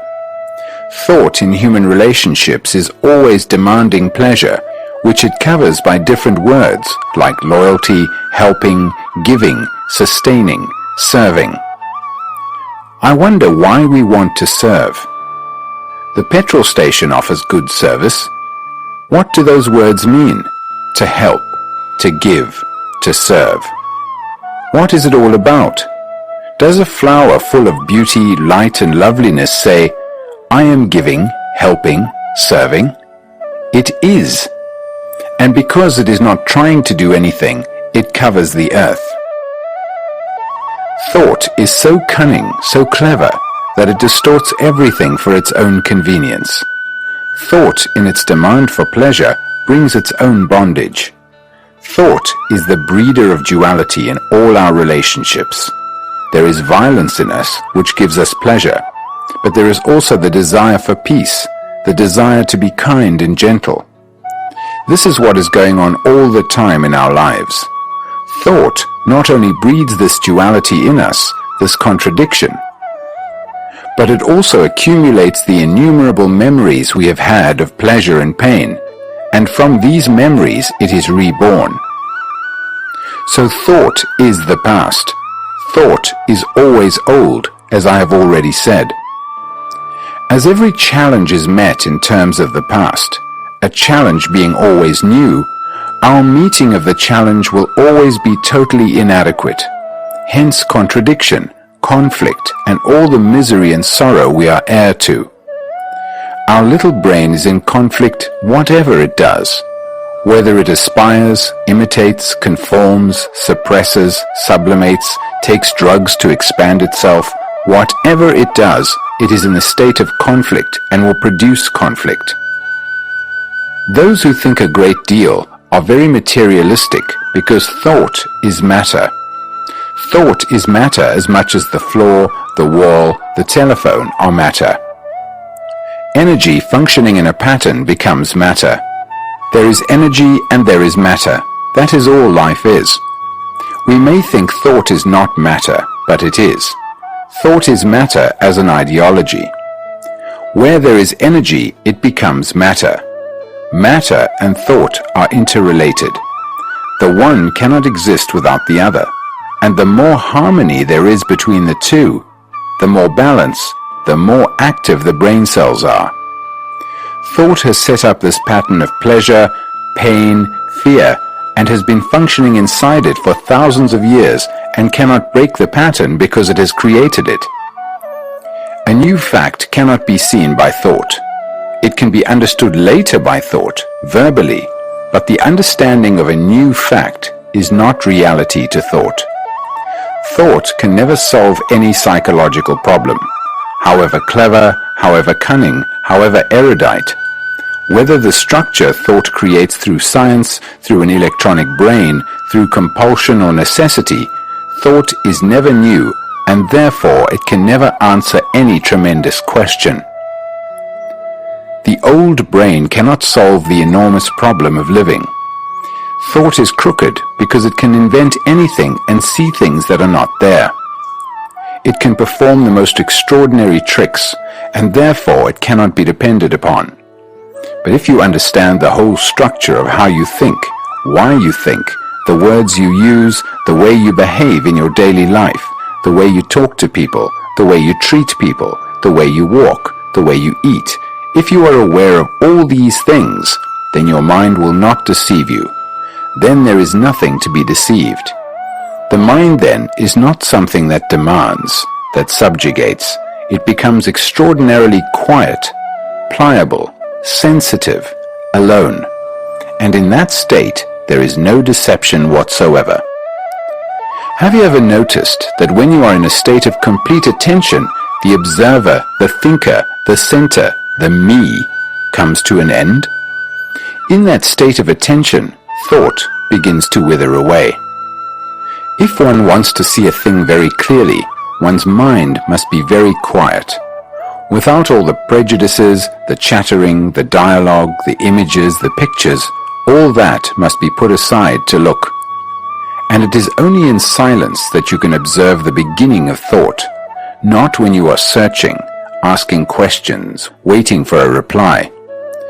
So it is only when you are completely quiet, right through your being, having put that question, what is the beginning of thought, that you will begin to see out of that silence how thought takes shape.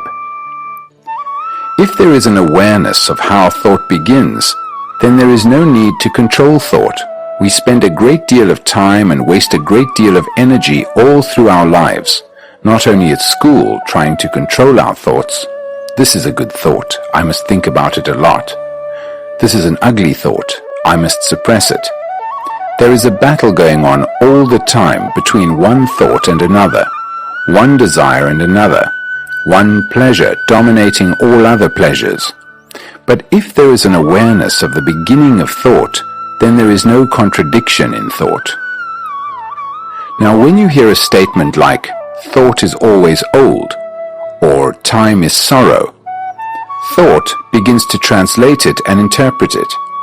But the translation and interpretation are based on yesterday's knowledge and experience, so you will invariably translate according to your conditioning. But if you look at those statements and do not interpret them all, but just give them your complete attention, not concentration, you will find that there is neither the observer nor the observed, neither the thinker nor the thought. Don't say, which began first. That is a clever argument which leads nowhere. You can observe in yourself that as long as there is no thought, which doesn't mean a state of amnesia, of blankness, as long as there is no thought derived from memory, experience or knowledge, which are all of the past, there is no thinker at all. This is not a philosophical or mystical affair. We are dealing with actual facts, and you will see, if you have gone this far in the journey, that you will respond to a challenge not with the old brain, but totally anew. The burdens of yesterday, the quiet mind, communication, achievement, discipline, silence, truth and reality. In the life we generally lead, there is very little solitude. Even when we are alone, our lives are crowded by so many influences, so much knowledge, so many memories of so many experiences, so much anxiety, misery, and conflict that our minds become duller and duller, more and more insensitive, functioning in a monotonous routine. Are we ever alone, or are we carrying with us all the burdens of yesterday? There's a rather nice story of two monks walking from one village to another, and they come upon a girl sitting on the bank of a river crying. And one of the monks goes up to her and says, "Sister, what are you crying about?" She says, "You see that house over there across the river? I came over this morning early and had no trouble wading across, but now the river has swollen and I can't get back. There is no boat." "Oh," says the monk, "that is no problem at all." And he picks her up and carries her across the river and leaves her on the other side. And the two monks go on together. After a couple of hours, the other monk says, "Brother, we have taken a vow never to touch a woman. What you have done is a terrible sin. Didn't you have pleasure, a great sensation in touching a woman?" And the other monk replies, "I left her behind 2 hours ago. You are still carrying her, aren't you?" That is what we do. We carry our burdens all the time. We never die to them. We never leave them behind. It is only when we give complete attention to a problem and solve it immediately, never carrying it over to the next day, the next minute, that there is solitude. Then, even if we live in a crowded house or are in a bus, we have solitude. And that solitude indicates a fresh mind, an innocent mind. To have inward solitude and space is very important because it implies freedom to be, to go, to function, to fly. After all, goodness can only flower in space, just as virtue can flower only when there is freedom. We may have political freedom, but inwardly we are not free, and therefore there is no space. No virtue, no quality that is worthwhile can function or grow without this vast space within oneself. And space and silence are necessary because it is only when the mind is alone, uninfluenced, untrained, not held by infinite varieties of experience, that it can come upon something totally new. One can see directly that it is only when the mind is silent that there is a possibility of clarity. The whole purpose of meditation in the East is to bring about such a state of mind, that is to control thought, which is the same as constantly repeating a prayer to quieten the mind, and in that state hoping to understand one's problems. But unless one lays the foundation, which is to be free from fear, free from sorrow, anxiety, and all the traps one lays for oneself, I do not see how it is possible for a mind to be actually quiet. This is one of the most difficult things to communicate. Communication between us implies, doesn't it, that not only must you understand the words I am using, but that we must both, you and I, be intense at the same time.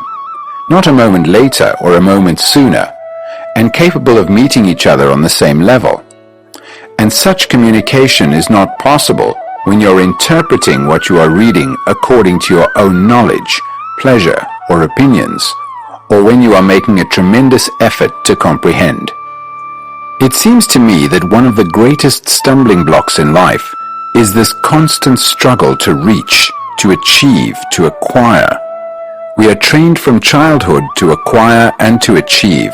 The very brain cells themselves create and demand this pattern of achievement in order to have physical security. But psychological security is not within the field of achievement. We demand security in all our relationships, attitudes, and activities. But as we have seen, there is actually no such thing as security. To find out for yourself that there is no form of security in any relationship, To realize that psychologically there is nothing permanent gives a totally different approach to life. It is essential, of course, to have outward security, shelter, clothing, food.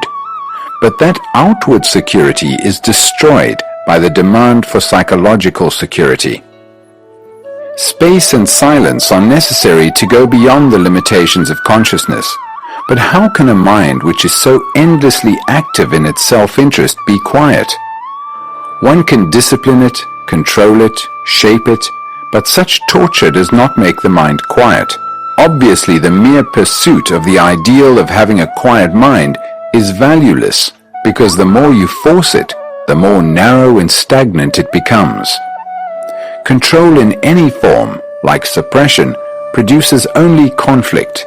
So control and outward discipline are not the way, nor has an undisciplined life any value. Most of our lives are outwardly disciplined by the demands of society, by the family, by our own suffering, by our own experience, by conforming to certain ideological law or factual patterns. And that form of discipline is the most deadening thing. Discipline must be without control, without suppression, without any form of fear. How is this discipline to come about? It is not discipline first and then freedom. Freedom is at the very beginning, not at the end. To understand this freedom, which is freedom from the conformity of discipline, is discipline itself. The very act of learning is discipline. After all, the root meaning of the word discipline is to learn. The very act of learning becomes clarity. To understand the whole nature and structure of control, suppression, and indulgence demands attention. You don't have to impose discipline in order to study it, but the very act of studying brings about its own discipline in which there is no suppression. In order to deny authority, we are talking of psychological authority, not the law. To deny the authority of all religious organizations, traditions, and experience, one has to see why one normally obeys, actually study it. And to study it, there must be freedom from condemnation, justification, opinion, or acceptance. Now, we cannot accept authority and yet study it. That is impossible. To study the whole psychological structure of authority within ourselves, there must be freedom. And when we are studying, we are denying the whole structure. And when we do deny, that very denial is the light of the mind that is free from authority. Negation of everything that has been considered worthwhile, such as outward discipline, leadership, idealism, is to study it. Then that very act of studying is not only discipline, but the negative of it. And the very denial is a positive act. So we are negating all those things that are considered important to bring about the quietness of the mind. Thus we see it is not control that leads to quietness, nor is the mind quiet when it has an object which is so absorbing that it gets lost in that object. This is like giving a child an interesting toy. He becomes very quiet. But remove the toy and he returns to his mischief-making. We all have our toys which absorb us, and we think we are very quiet, but if a man is dedicated to a certain form of activity, scientific, literary, or whatever it is, the toy merely absorbs him and he is not really quiet at all. The only silence we know is the silence when noise stops, the silence when thought stops, but that is not silence. Silence is something entirely different, like beauty, like love. And this silence is not the product of a quiet mind. It is not the product of the brain cells which have understood the whole structure and say, "For God's sake, be quiet." Then the brain cells themselves produce the silence, and that is not silence. Nor is silence the outcome of attention in which the observer is the observed. Then there is no friction, but that is not silence. You are waiting for me to describe what this silence is, so that you can compare it, interpret it, carry it away and bury it. It cannot be described. What can be described is the known, and the freedom from the known can come into being only when there is a dying every day to the known, to the hurts, the flatteries, to all the images you have made, to all your experiences, dying every day so that the brain cells themselves become fresh, young, innocent. But that innocency, that freshness, that quality of tenderness and gentleness does not produce love. It is not the quality of beauty or silence. That silence, which is not the silence of the ending of noise, is only a small beginning. It is like going through a small hole to an enormous, wide, expansive ocean, to an immeasurable, timeless state. But this you cannot understand verbally, unless you have understood the whole structure of consciousness and the meaning of pleasure, sorrow, and despair, and the brain cells themselves have become quiet. Then perhaps you may come upon that mystery which nobody can reveal to you and nothing can destroy. A living mind is a still mind. A living mind is a mind that has no center and therefore no space and time. Such a mind is limitless, and that is the only truth. That is the only reality.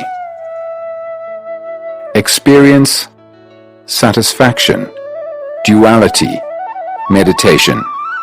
We all want experiences of some kind, the mystical experience, the religious experience, the sexual experience, the experience of having a great deal of money, power, position, domination.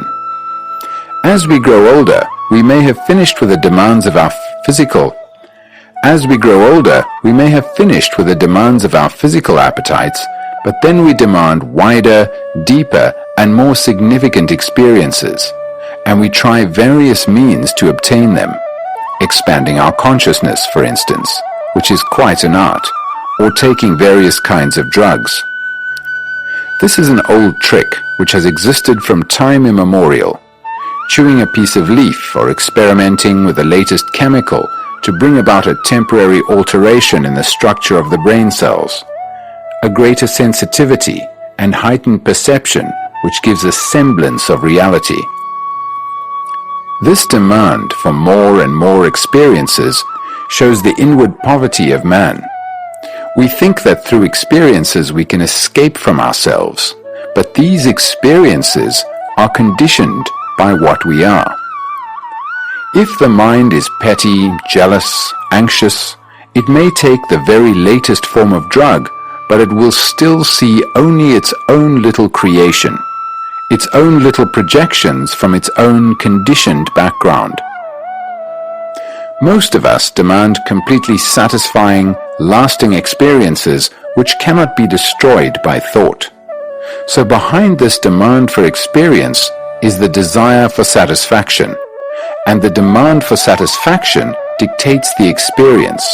And therefore, we have not only to understand this whole business of satisfaction, but also the thing that is experienced. To have some great satisfaction is a great pleasure. The more lasting, deep, and wide the experience, the more pleasurable it is. So pleasure dictates the form of experience we demand, and pleasure is the measure by which we measure the experience. Anything measurable is within the limits of thought and is apt to create illusion. You can have marvelous experiences and yet be completely deluded. You will inevitably see visions according to your conditioning. You will see Christ or Buddha, or whoever you happen to believe in, and the greater a believer you are, the stronger will be your visions, the projections of your own demands and urges.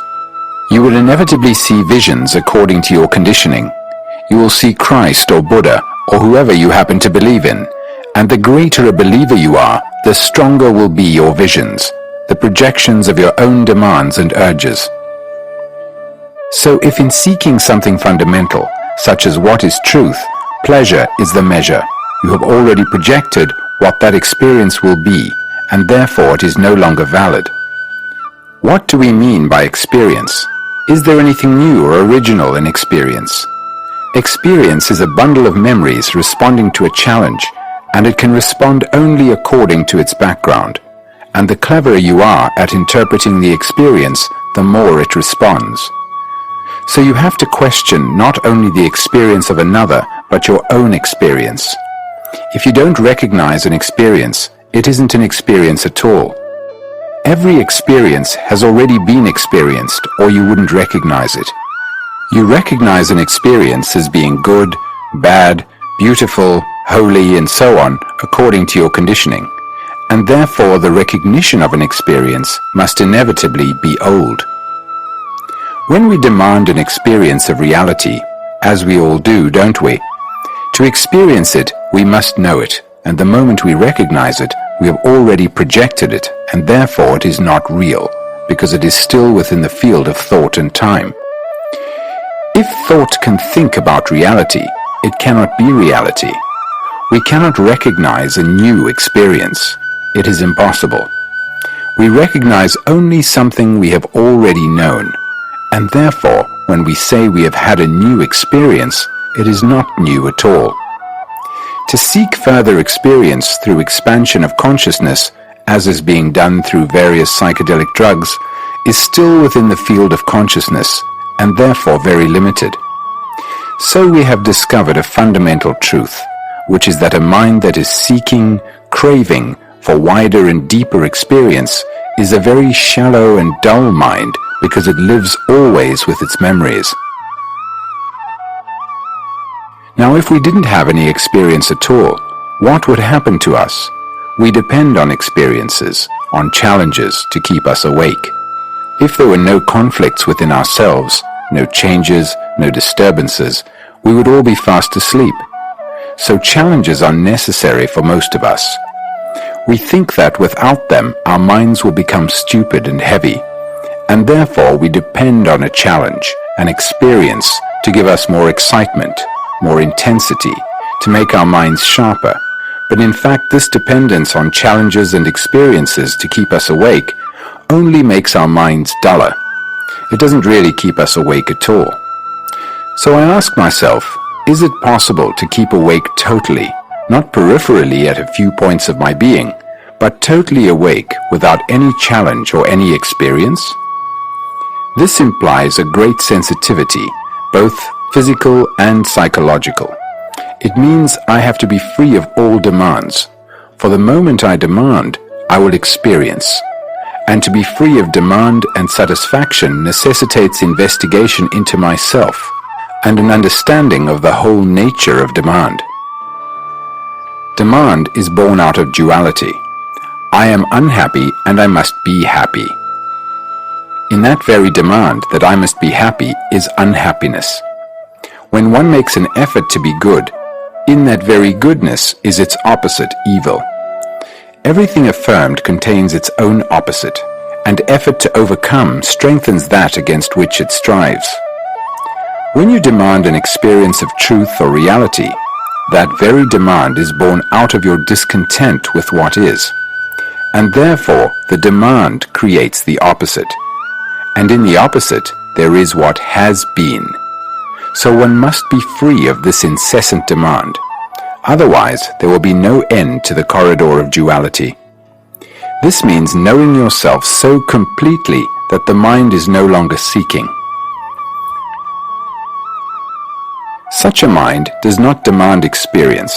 It cannot ask for a challenge or know a challenge. It does not say, I am asleep, or I am awake. It is completely what it is. Only the frustrated, narrow, shallow mind, the conditioned mind, is always seeking the more. Is it possible then to live in this world without the more, without this everlasting comparison? Surely it is, but one has to find out for oneself. Investigation into this whole question is meditation. That word has been used both in the East and the West in a most unfortunate way. There are different schools of meditation, different methods and systems. There are systems which say, watch the movement of your big toe. Watch it, watch it, watch it. There are other systems which advocate sitting in a certain posture, breathing regularly, or practicing awareness. All this is utterly mechanical. Another method gives you a certain word and tells you that if you go on repeating it, you will have some extraordinary transcendental experience. This is sheer nonsense. It is a form of self-hypnosis. By repeating Amen or Om or Coca-Cola indefinitely, you will obviously have a certain experience because by repetition the mind becomes quiet. It is a well-known phenomenon which has been practiced for thousands of years in India. Mantra yoga it is called. By repetition you can induce the mind to be gentle and soft, but it is still a petty, shoddy little mind. You might as well put a piece of stick you have picked up in the garden on the mantelpiece and give it a flower every day. In a month you will be worshipping it, and not to put a flower in front of it will become a sin. Meditation is not following any system. It is not constant repetition and imitation. Meditation is not concentration. It is one of the favorite gambits of some teachers of meditation to insist on their pupils learning concentration. That is, fixing the mind on one thought and driving out all other thoughts. This is a most stupid, ugly thing, which any schoolboy can do because he is forced to. It means that all the time you are having a battle between the insistence that you must concentrate on the one hand and your mind on the other, which wanders away to all sorts of things, whereas you should be attentive to every movement of the mind wherever it wanders. When your mind wanders off, it means you are interested in something else. Meditation demands an astonishingly alert mind.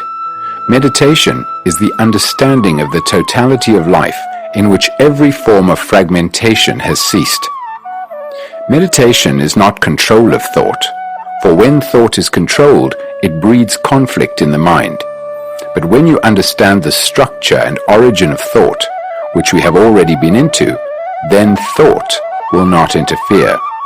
That very understanding of the structure of thinking is its own discipline, which is meditation. Meditation is to be aware of every thought and of every feeling, never to say it is right or wrong, but just to watch it and move with it. In that watching you begin to understand the whole movement of thought and feeling. And out of this awareness comes silence.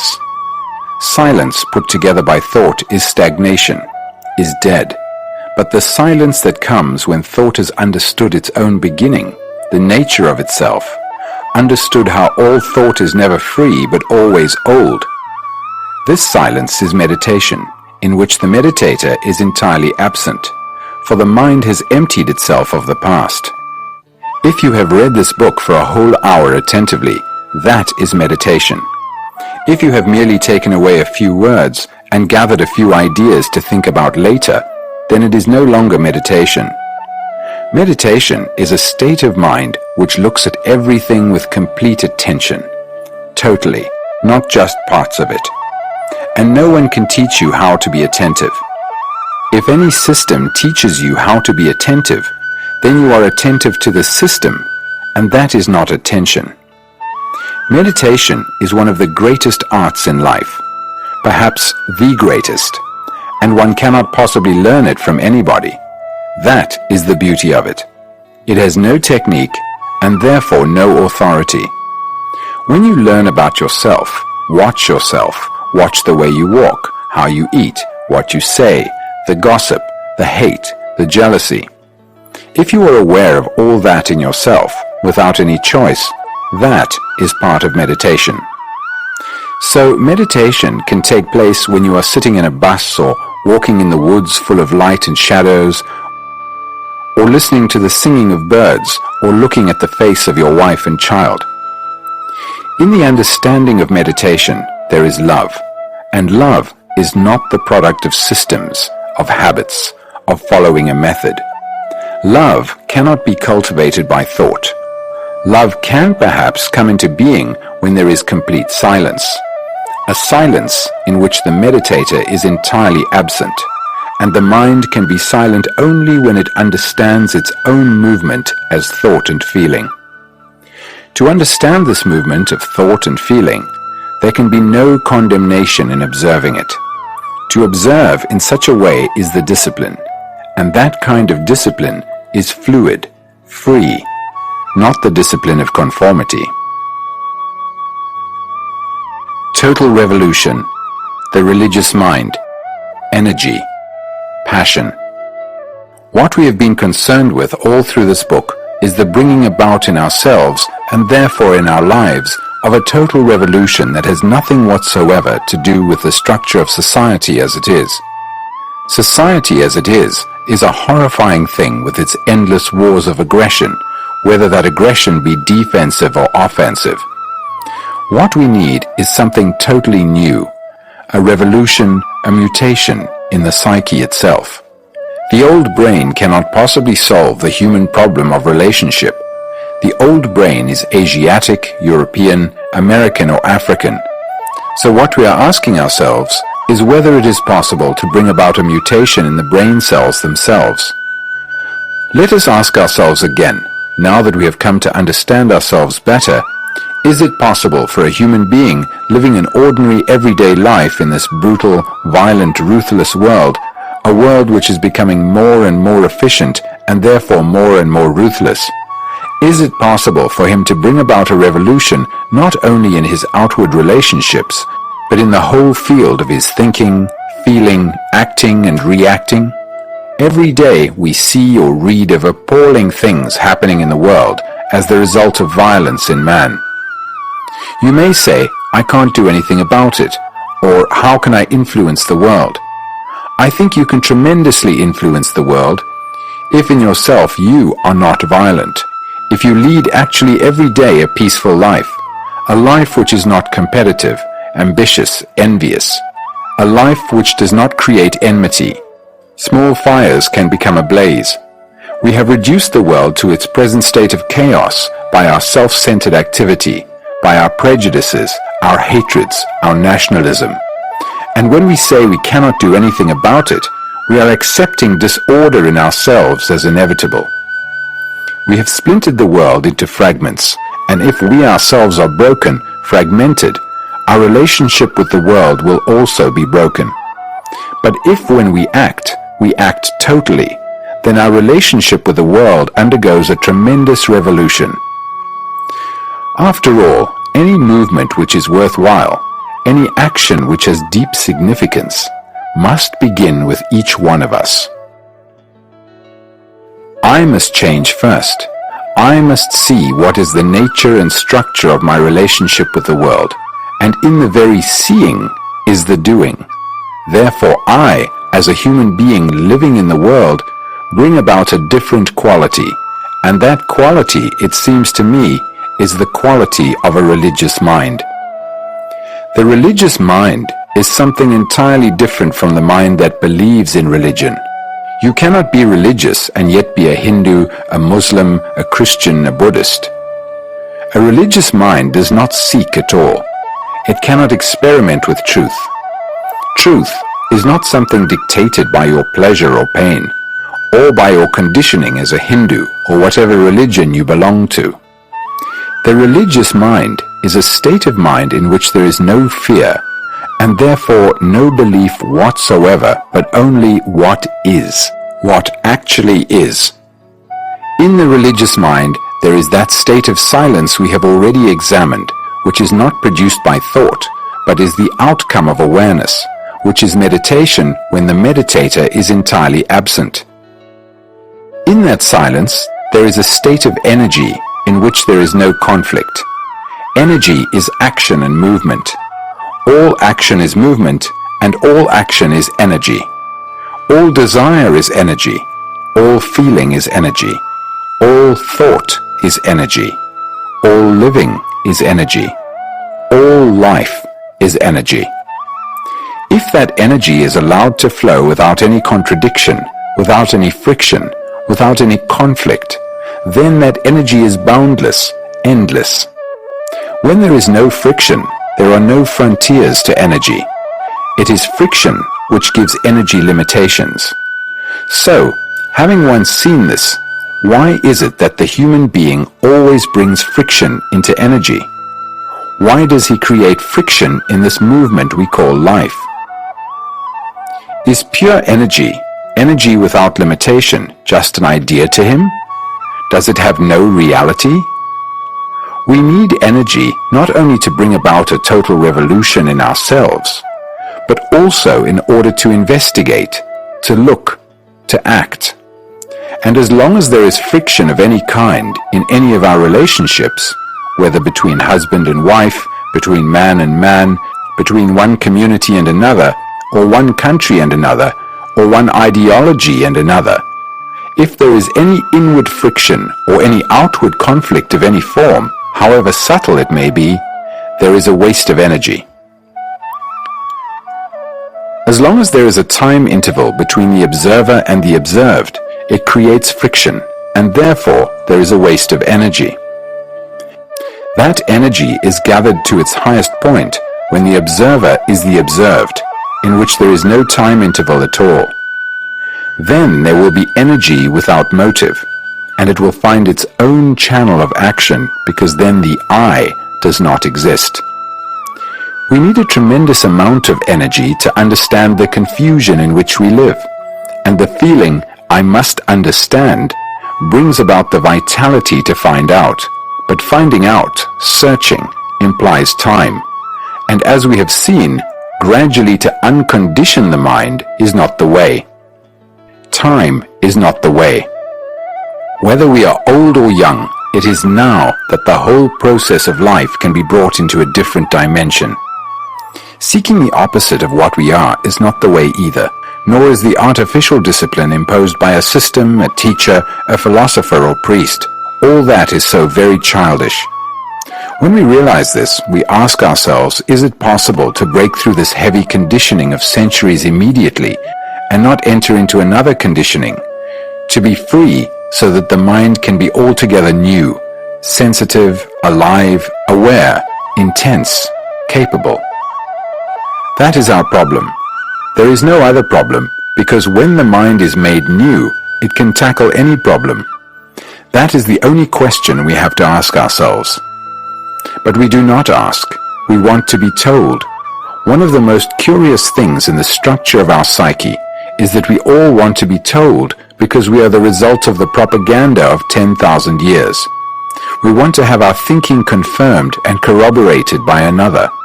Whereas to ask a question is to ask it of yourself. What I say has very little value.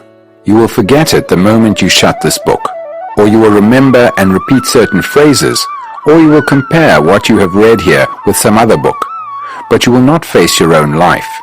And that is all that matters. Your life, yourself, your pettiness, your shallowness, your brutality, your violence, your greed, your ambition, your daily agony and endless sorrow. That is what you have to understand, and nobody on earth or in heaven is going to save you from it but yourself. Seeing everything that goes on in your daily life, your daily activities, when you pick up a pen, when you talk, when you go out for a drive, or when you are walking alone in the woods, can you with one breath, with one look, know yourself very simply as you are? When you know yourself as you are, then you understand the whole structure of man's endeavor, his deceptions, his hypocrisies, his search. To do this, you must be tremendously honest with yourself throughout your being. When you act according to your principles, you are being dishonest, because when you act according to what you think you ought to be, you are not what you are. It is a brutal thing to have ideals. If you have any ideals, beliefs, or principles, you cannot possibly look at yourself directly. So can you be completely negative, completely quiet, neither thinking nor afraid, and yet be extraordinarily, passionately alive? That state of mind which is no longer capable of striving is the true religious mind. And in that state of mind, you may come upon this thing called truth or reality or bliss or God or beauty or love. Please understand that very simple fact. It cannot be invited, it cannot be sought after, because the mind is too silly, too small, your emotions are too shoddy, your way of life too confused for that enormity, that immense something to be invited into your little house, your little corner of living which has been trampled and spat upon. You cannot invite it. To invite it, you must know it, and you cannot know it. It doesn't matter who says it. The moment he says, I know, he does not know. The moment you say you have found it, you have not found it. If you say you have experienced it, you have never experienced it. Those are all ways of exploiting another man, your friend or your enemy. One asks oneself then whether it is possible to come upon this thing without inviting, without waiting, without seeking or exploring, just for it to happen like a cool breeze that comes in when you leave the window open. One asks oneself then whether it is possible to come upon this thing without inviting, without waiting, without seeking or exploring, just for it to happen like a cool breeze that comes in when you leave the window open? You cannot invite the wind, but you must leave the window open, which doesn't mean that you are in a state of waiting. That is another form of deception. It doesn't mean you must open yourself to receive. That is another kind of thought. Haven't you ever asked yourself why it is that human beings lack this thing? They beget children, they have sex, tenderness, a quality of sharing something together in companionship, in friendship, in fellowship. But this thing, why is it they haven't got it?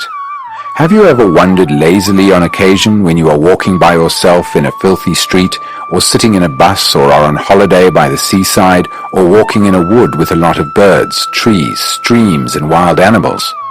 Hasn't it ever come upon you to ask why it is that man, who has lived for millions and millions of years, has not got this thing, this extraordinary unfading flower?